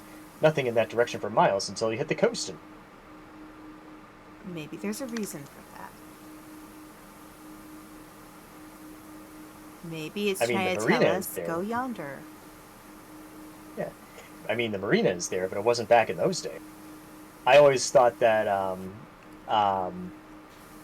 Oklahoma looked like a finger, and that was telling you to go west because you ain't gonna find it here.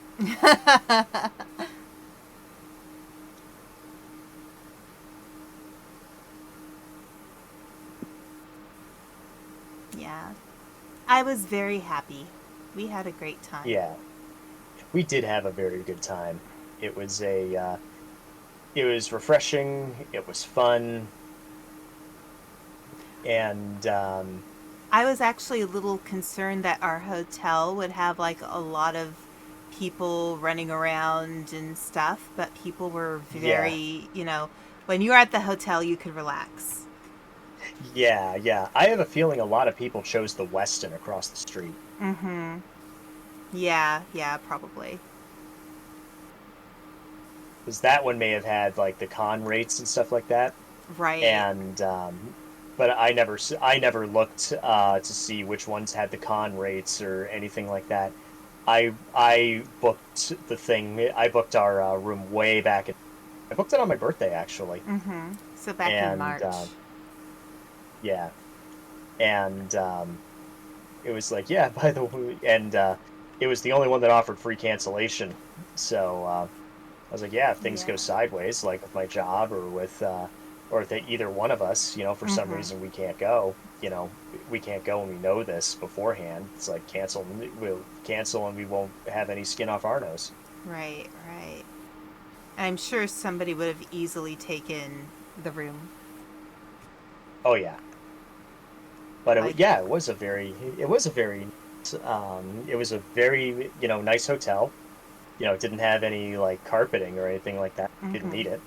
No, no. It's probably easier to clean when it's not carpeted. Yeah, exactly. You don't have to vacuum the whole time. Yeah, yeah. They could just mop. Digi says, I still think you guys should give Anime Central a try. Definitely. It's all a question of timing and money. Right.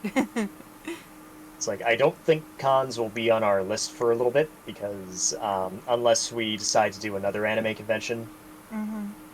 Yeah. which is elsewhere in Massachusetts. Mm-hmm. It used to be in New Hampshire, but I haven't been since it was in Manchester, New Hampshire. Um,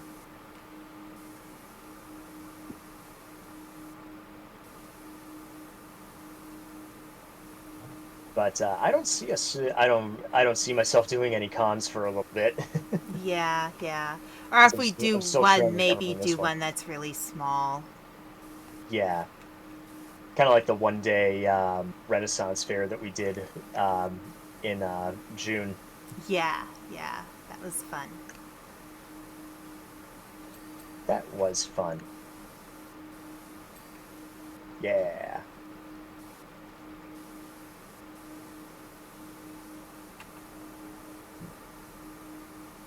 Sonia says, I suppose it could be pointing to the stars, Sonia being in-game. Ah, okay. Sonia talking about the finger. Andromeda would have been at that exact spot about 8,000 years ago. Maybe that's it. Right. Okay, I so don't know.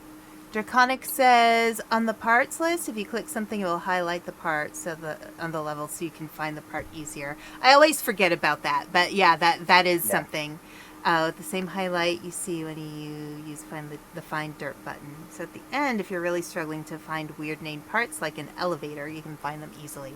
Yeah, I've done that before, and I always forget about that. So thank you, Yeah. definitely, for reminding us, because that's Yes. one of those very useful things in the game that I'm like always surprised by because I forget. So yeah, our the hotel we stayed in, I don't feel like we need to gatekeep. Was the Hotel Le Dauphin, Yep. Dauphin. It was very nice, and it was Yeah. quiet, and they had a decent continental breakfast. Although, we did the Tim Hortons thing because it's it's Canada, You can and you go to Tim Hortons. Yeah, Um, you can get a continental breakfast at just about any hotel these days. But right, if you get right. hit if you're in Canada, you gotta have Tim Hortons. Yeah, yeah. And the ice cap is always good. And I am not a Yeah. coffee drinker, but I had so much more coffee than I usually would ever Oh, drink. yeah. So Because yeah, we needed it. basically the Tim Hortons ice cap is the same thing as a coffee culotta from Dunkin'. Mm-hmm. Or a frappuccino from Starbucks, but way better because the coffee is not bitter at at No, like, at Tim Hortons. yeah, I don't know what people see in Dunkin' I don't know what people see in Starbucks. Starbucks coffee, because Starbucks coffee is when they say the Starbucks coffee tastes burnt, they mean it. But Yeah, the thing, yeah. Starbucks does make for really, really good cold brew. I've made homemade cold a few different things from Starbucks, and Mm-hmm. everybody in the family likes it. People who don't like Starbucks, people in my family don't like Starbucks, Mm-hmm. and they like it when I bring Starbucks home to make cold brew. Mm. Oh, That's fair Calvin enough. Miller. Yep. Oh, from the game. I've been in contact with the fire chief. Evacuations are taking place for everyone in Muckingham. Flo's fire helicopter is being called in to see if anything can be done to calm Mount Rushmore.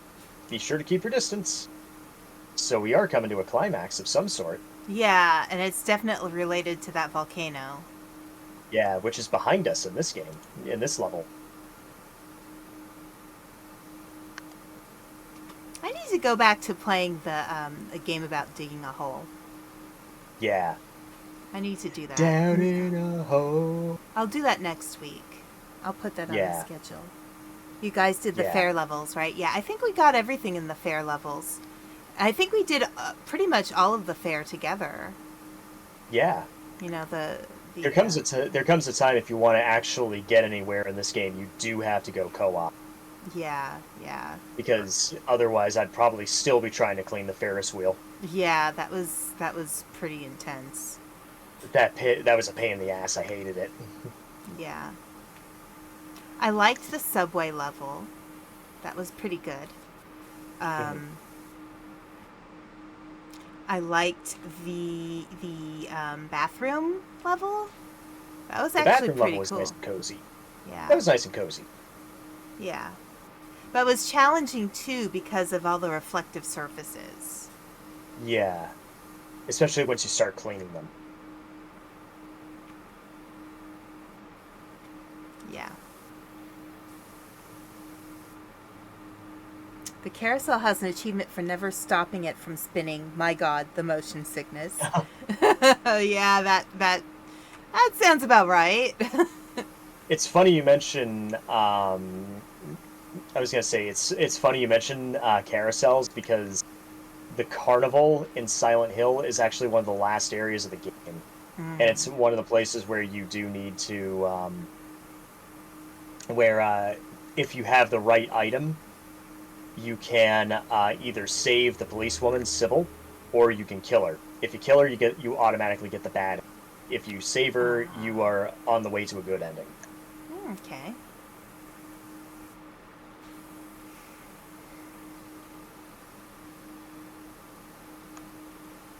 But I've only shown, like I said at the top of the show, I've only shown the worst ending on screen. Mm-hmm. So I want to show the best ending on screen before I get the other two. And Right. then there's the joke ending. And then there's the joke ending that Silent Hill is famous for. Oh, there's a joke ending.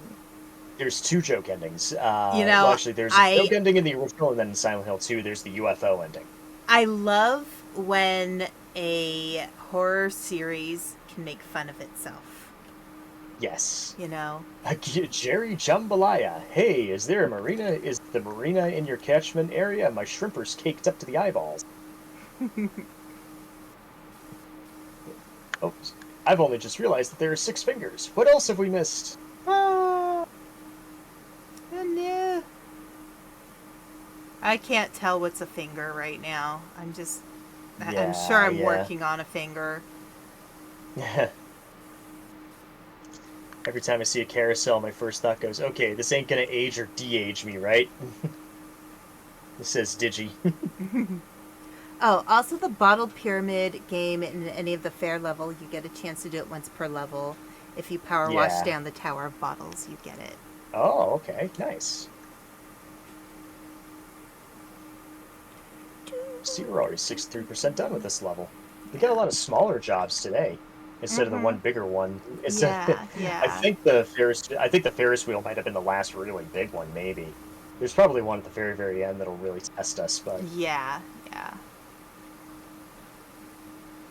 something wicked this way comes. By the pricking of my thumbs. Oh, such a good book. I was gonna say, have you? Are you familiar with the YouTube channel Dead Meat? No. Okay.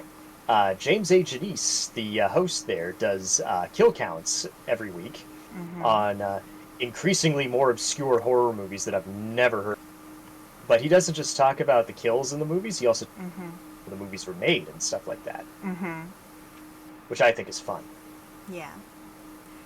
I often find one thing that I've noticed on YouTube is short horror films are sometimes way better than the longer ones. Than like feature-length ones, yeah. Right. Because when you have a short, and it's kind of like something I've learned from writing too, when you have a short story, you have to learn what is necessary and what isn't. Yeah. And I think because of that, a lot of the the short horror films that I've seen on YouTube tend to be really good because they have to learn really quickly what you keep and what you leave out. So there's really not a lot of room for unnecessary jump scares, you know. Yeah. I mean, you know how I feel about jump scares in the first place. Yeah. I think I've heard them called the fart jokes of horror. Yeah. They can be done well, but like you do too many of them, then what's the point? You know? I remember watching the Stephen King miniseries Rose Red. That was back in the 90s, and I was watching it recently with a friend. And it was probably about 3 years ago. I was watching it. I lose track of time. But anyway, so one of the things he noticed is there were no jump scares at all. Really? And it's like a haunted house movie with no jump scares. And he was so impressed by that. He was like, this is good without the jump scares. Because it doesn't need it. You know? Exactly. And that's a lot of times, I think, what makes horror scary is it's not just the stuff you see out of the corner of your eyes, but when that scary thing is there and it's right in front of you and it's not going away, it's like, crap, I'm in the middle of it, you know? Yeah, exactly. That's very Japanese horror of that, in that I've heard Japanese horror being described as like you're often trapped in a small, dirty place that really, really hates you. Yeah, And yeah. and that's a great way to describe Silent Hill. I Mm-hmm. keep on going back to Silent Hill, and I apologize, but That's okay. that's basically what I now is Silent Hill kind of really tipped the scales for me and actually started getting me into horror and stuff like that. That and Scream. Right. Okay, Draconic says, my favorite thing to ask horror movie people, why do so many Mhm. houses have baby monitors even when they don't have kids? Is that what you're saying? Cuz or Yeah. when they yeah. So, Oh, yeah. Panda? That's really Okay. interesting. Um Yeah. and I'll tell you, I used to work as a nanny, and I will tell you that those baby monitors are total BS. I have never Yeah. seen any, like, they do not last long. You get over them really quick. They're just kind of not worth it. I mean, Yeah. you know, if you put your baby in a room close enough to you, you're going to hear them crying. Like, that's just what it Yeah. is.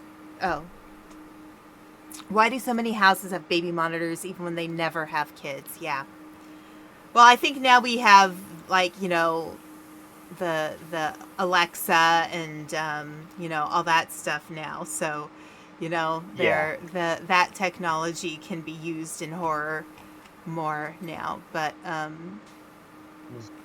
one, two, three. Yeah, there are six fingers. Well, five Yeah. fingers and a thumb. Oh Yeah. wait. Oh, Wit knows. Welcome to the Kill Count, where we can't tally up the victims in all our favorite horror movies. um, let's see. There's a recent one that made me kind of Digi. Someone made a horror story called Clark. Want to take a guess why I groaned at it? Hint: it's the same reason I groaned at Brightburn. Why did you groan at Brightburn? I don't. I honestly don't remember. You probably told me and I forgot. Asian horror gets you in a way American horror wishes it can. Yeah. Um, well, that's kind of why I'm actually really interested. Oh, interested in Silent Hill F because it is kind of it does feel like school Silent Hill, and that's like, hey, this is a really rundown, dirty place where you're not supposed to be. Yeah, yeah. Evil Draconic Superman, says, my Dave? other favorite is a job in the It movies. It's balloon wrangler. Yeah. Yeah, How many people are professional balloon wranglers? I mean, I'd imagine the job longevity of being a balloon wrangler is pretty small because it's such an unnecessary job. yeah, exactly. Yeah, yeah. And there's so many of them in movies. It's like, you just tie the balloons to the stall or the chair and you just sell them. Like, they won't go away unless, like, I don't know. It's just like, why? Why? Yeah, exactly. Evil Superman I, again. Boy. I still have to get you to watch Secrets in the Hot Spring. Yeah, yeah. That's so. If you like, if any viewers who, I know that Draconic hasn't been in my streams before. I write horror comedy. I'm actually an award-winning author. I have a book published under the pen name Charlie Brennan called The Pizza Pyre. So I'm a big fan of particularly horror comedy because that's what I tend to write. Although I do write some straight up horror as well, and a lot of stuff Mm. that's folklore based. Um, I'm kind of picky about horror, and I think um, so. Secrets at the Hot Spring is on Netflix in the U.S. and it is a Taiwanese movie, and it is such a perfect marriage of horror and comedy. Like, the Yeah. scary parts are actually scary, and the funny Mhm. parts are actually funny. Like, a lot of times you'll have horror comedies where, like, they're funny but they're not scary, or you'll find horror comedies where they're scary but they forgot to be funny. And Yeah. when you find a good combination of both together, it's really impressive. Like, you know, for Yeah, you me, kind of don't want to let go. right. Like for me, I tend to go more funny than serious with the horror. So it's not going to be as scary generally. Yeah, Um, but when people can pull off both in one, you know, book or film, it's pretty impressive. yeah. I would say, there's a lot of, I think a lot of horror comedy has kind of, how do I say this? A lot of horror comedy has basically come about because it's like, hey, look at how self-aware we are and stuff like that. Yeah. And usually And, it's parody. And yeah, and there's space for parody, but you know, writing an original horror comedy that isn't a parody of something else, yeah, you know, I love when people really just write an original story and you know, yeah. aren't just doing it to poke fun at something that already exists. Yeah, exactly. I think that's what made Scream work, despite the fact that it's self-aware as fuck. Mhm. Um, because Scream is one of my favorite horror movies. It's probably Mhm. my overall favorite. If it's not, if Scream isn't my overall favorite movie, it isn't. Like its only competition is Halloween. You know, Mhm. and I think what makes it work is that it's not like haha, Scream was has never been like haha, look at how self-referential we are, or at least not the first movie. It's always like it always plants its tongue firmly in its cheek, Right. and it's like yeah, like the one guy that was really, oh, what was the guy's name, the character that was really that was really he worked at the video store, yeah, all the stuff, all the movie tropes and this and that and everything else. Right. Um, like I can't remember the name of him for the life of me, but he was like there with the two bad guys. Jamie Kennedy's character, yeah.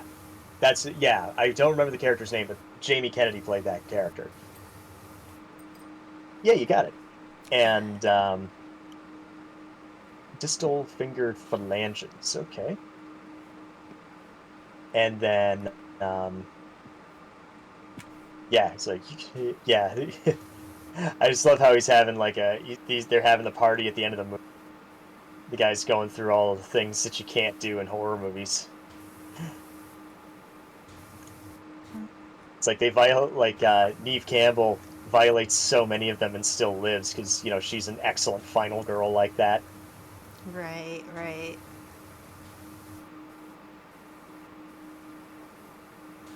I gotta watch Scream again. It's been a couple of years. Ah, that's what I missed.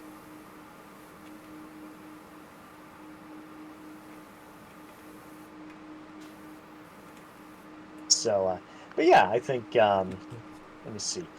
Oh, I cannot state enough my how much I like Hellraiser. I It's not was my just favorite, but watching that today. you're watching the original Hellraiser?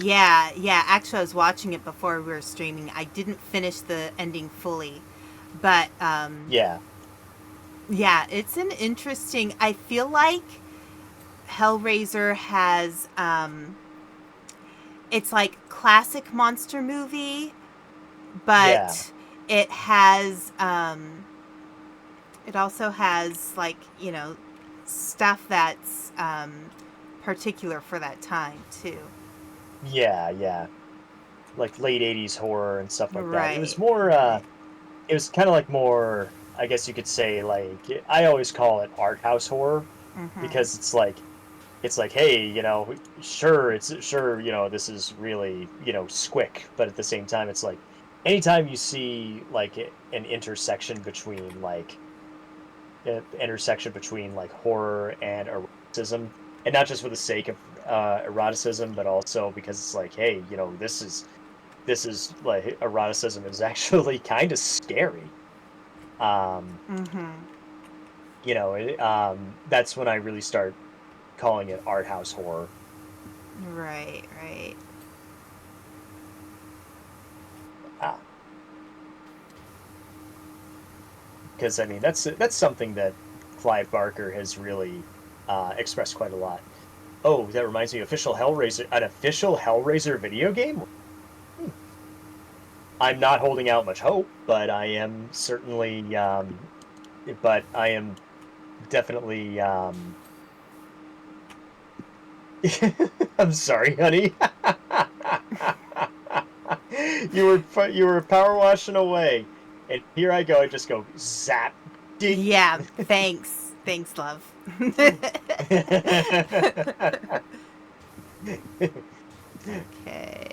so it's this. Proximal finger phalanges. Oh, here we go.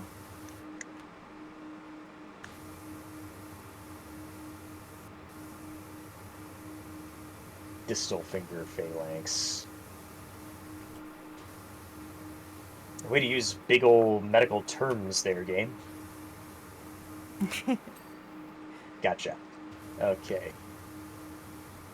But yeah, an official Hellraiser game. Is it going to be like one of those asymmetrical multiplayer games? Have you? I'm not holding out much hope. They brought Doug Bradley back as Pinhead. Oh, okay, all right. It's honestly worthy of a chance right then and there. Have you seen Hellraiser 2? Not yet. You know what Star Trek actress is in Hellraiser 2? Oh, don't tell me. Hang on a second. Marina Sirtis? No. No? Oh. Who is it? Terry Farrell. Terry Farrell. Wow. Yeah. Hellraiser revival. Well, it is a revival. I mean, we Okay. got the Hulu Hellraiser movie last year. All right. It's this finger.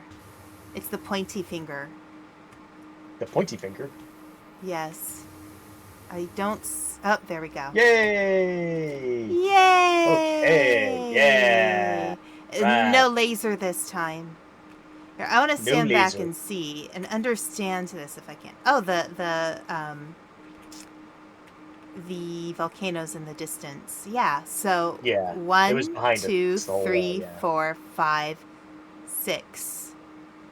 So 5 fingers and a thumb. That is very weird. Yeah. Interesting. Okay, so the next job is an $1,150 fishing. And well, what we're going to do is we're going to go back to just chatting here. Because, well, for the first time in a while, I have done my usual stream length of 2.5 hours. Right. First time in a very long time. First time in a very long time, it seems. Right. Okay. Digi says from Steam, the Steam description of Hellraiser Revival. Play the story of Aiden, who must use the power of a mysterious puzzle box, the Genesis configuration, to help his girlfriend Sunny escape from the otherworldly hellscape. Wield the powers of the box to survive your bargain with the infamous Pinhead and do battle with the horrific cult devoted to the Cenobites. Interesting. Wit says, I've always been fascinated by the concept of the Final Destination branch. Yeah, basically they don't so much cheat death, and you never see death in those movies, but it's just like, the Rube Goldberg deaths that you get in that movie, for lack of a better term,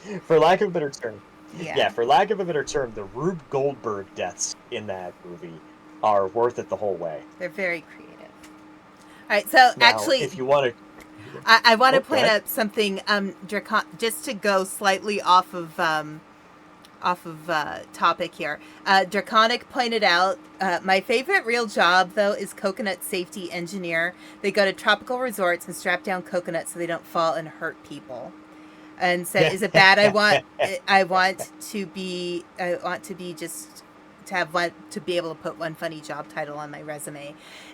So I want to mention this because my younger brother lives in Hawaii and he used to work at hotels. And one of the first things he said the first time I visited is like, he said, do not stand under the coconut trees because those things will fall on your head and render you unconscious. So, Oh, as funny a job as that is, it's actually super important because people could really get hurt. So, yeah. but I love it. I love that somebody could be like, yeah, I'm the coconut safety engineer. I love that. Yeah, yeah. Going back to horror for a quick Yes, second. yes. Digi says, I still love how death kills the racist in the fourth movie too. Why can't we be friends? Right, right. Yeah, Yeah. yeah. I Okay. yeah, so I have to finish the very end of Hellraiser. Um Mhm. I will be streaming more at dead of night. The game is I'm finding the game a little more frustrating than I thought it would be. So if Yeah. I don't finish Yeah. it on Sunday, I'm probably just gonna move on. But I want to try it anyway. Um, Yeah. and then yeah, next week. Yeah, what was the game I said that I should put on my schedule for next week? Oh yes, to Um, continue the game about digging a hole. I will have to yeah, put that on my a game about digging a hole. yeah, yeah. And Yeah. I might try doing the expert mode on Crime Scene Cleaner and do all Yep. levels on stream at some point. Nice. Because I've actually finished all the Nightmare Mode ones. Um, Mhm. because I just like the game too much.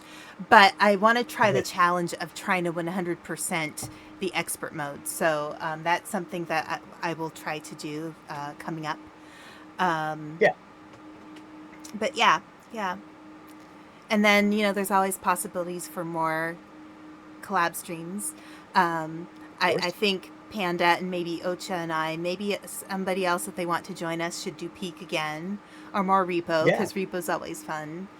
And Yeah. yeah, yeah. We do have to do a charity stream for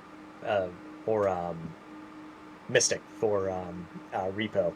It's going to be Yes. all of us here, all of us in the Panda Squad. So it's going to be Mm-hmm. myself, Aspen, Ocha, I believe Mystic, and Wit. Yes, yes. That'll be fun. That'll Yes, be lots of exactly. fun. Okay. So, Yeah. I think that Um, kind of wraps things up for tonight. that does wrap things up for Yeah, tonight. yeah. So yes, What we so overall, you know, it's so nice to be able to share with the community that Panda and I are engaged now, because Yeah. I've been trying to hold back the whole week and not say too Mm. much, but I did have my whole sappy post on Blue Sky the other day, Yeah. in which I was trying not to give away anything, but just talk about how happy I am.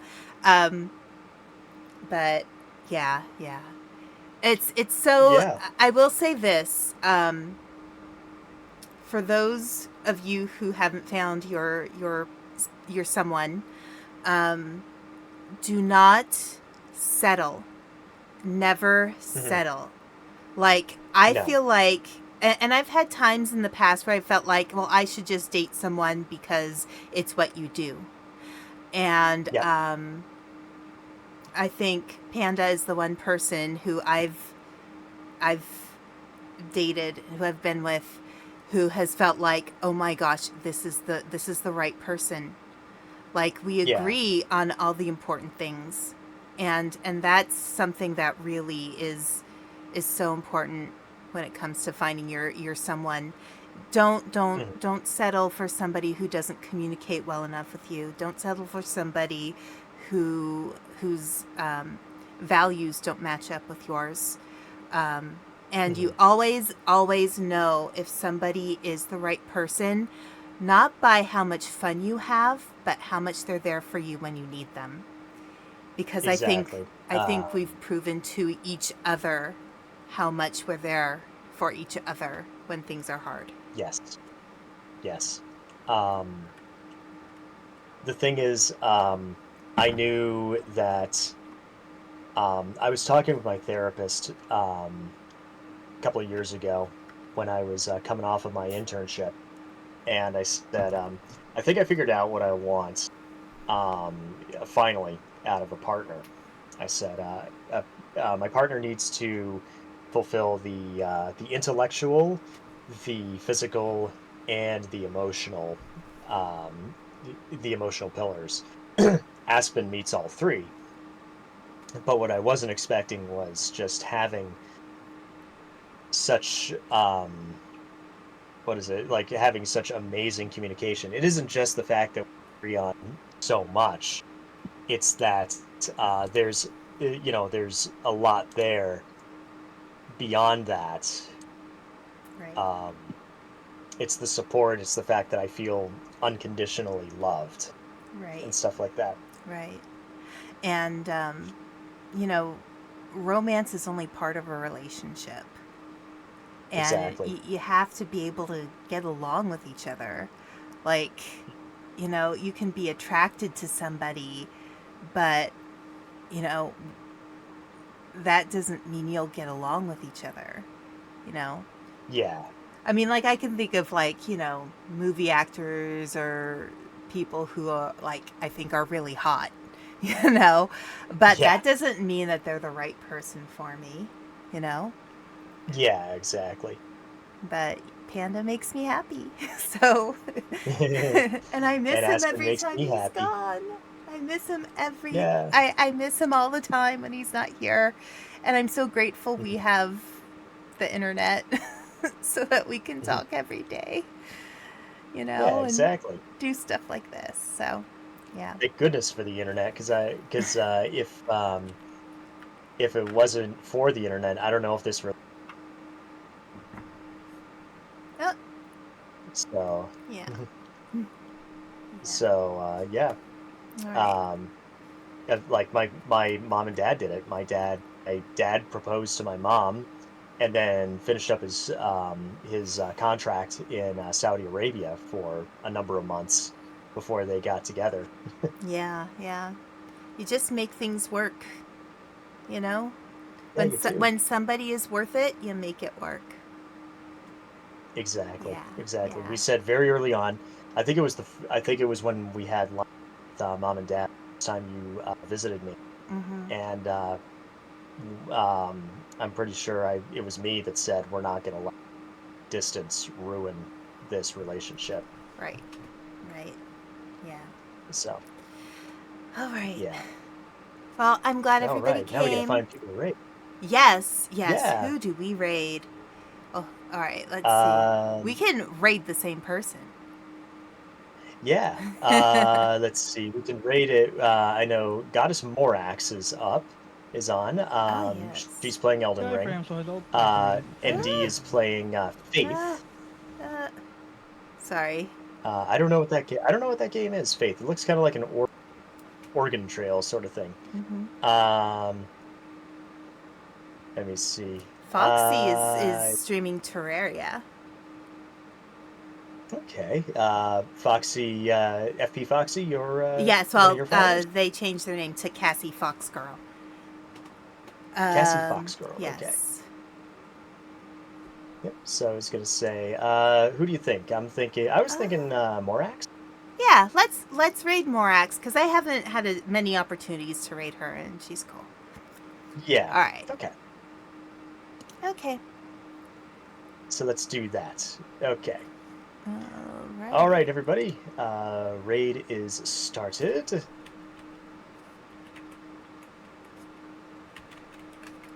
And yep, we are. And now that the thing is ready, there it is. So everybody, thank All you so right. much for coming tonight. We are ready, and yeah, expect a little bit Yeah. more collaboration between me and me Yes. and uh, Aspen as Yes. well. Have a good But for now, night. we are rating Goddess Morax in Yeah. 5, 4, 3,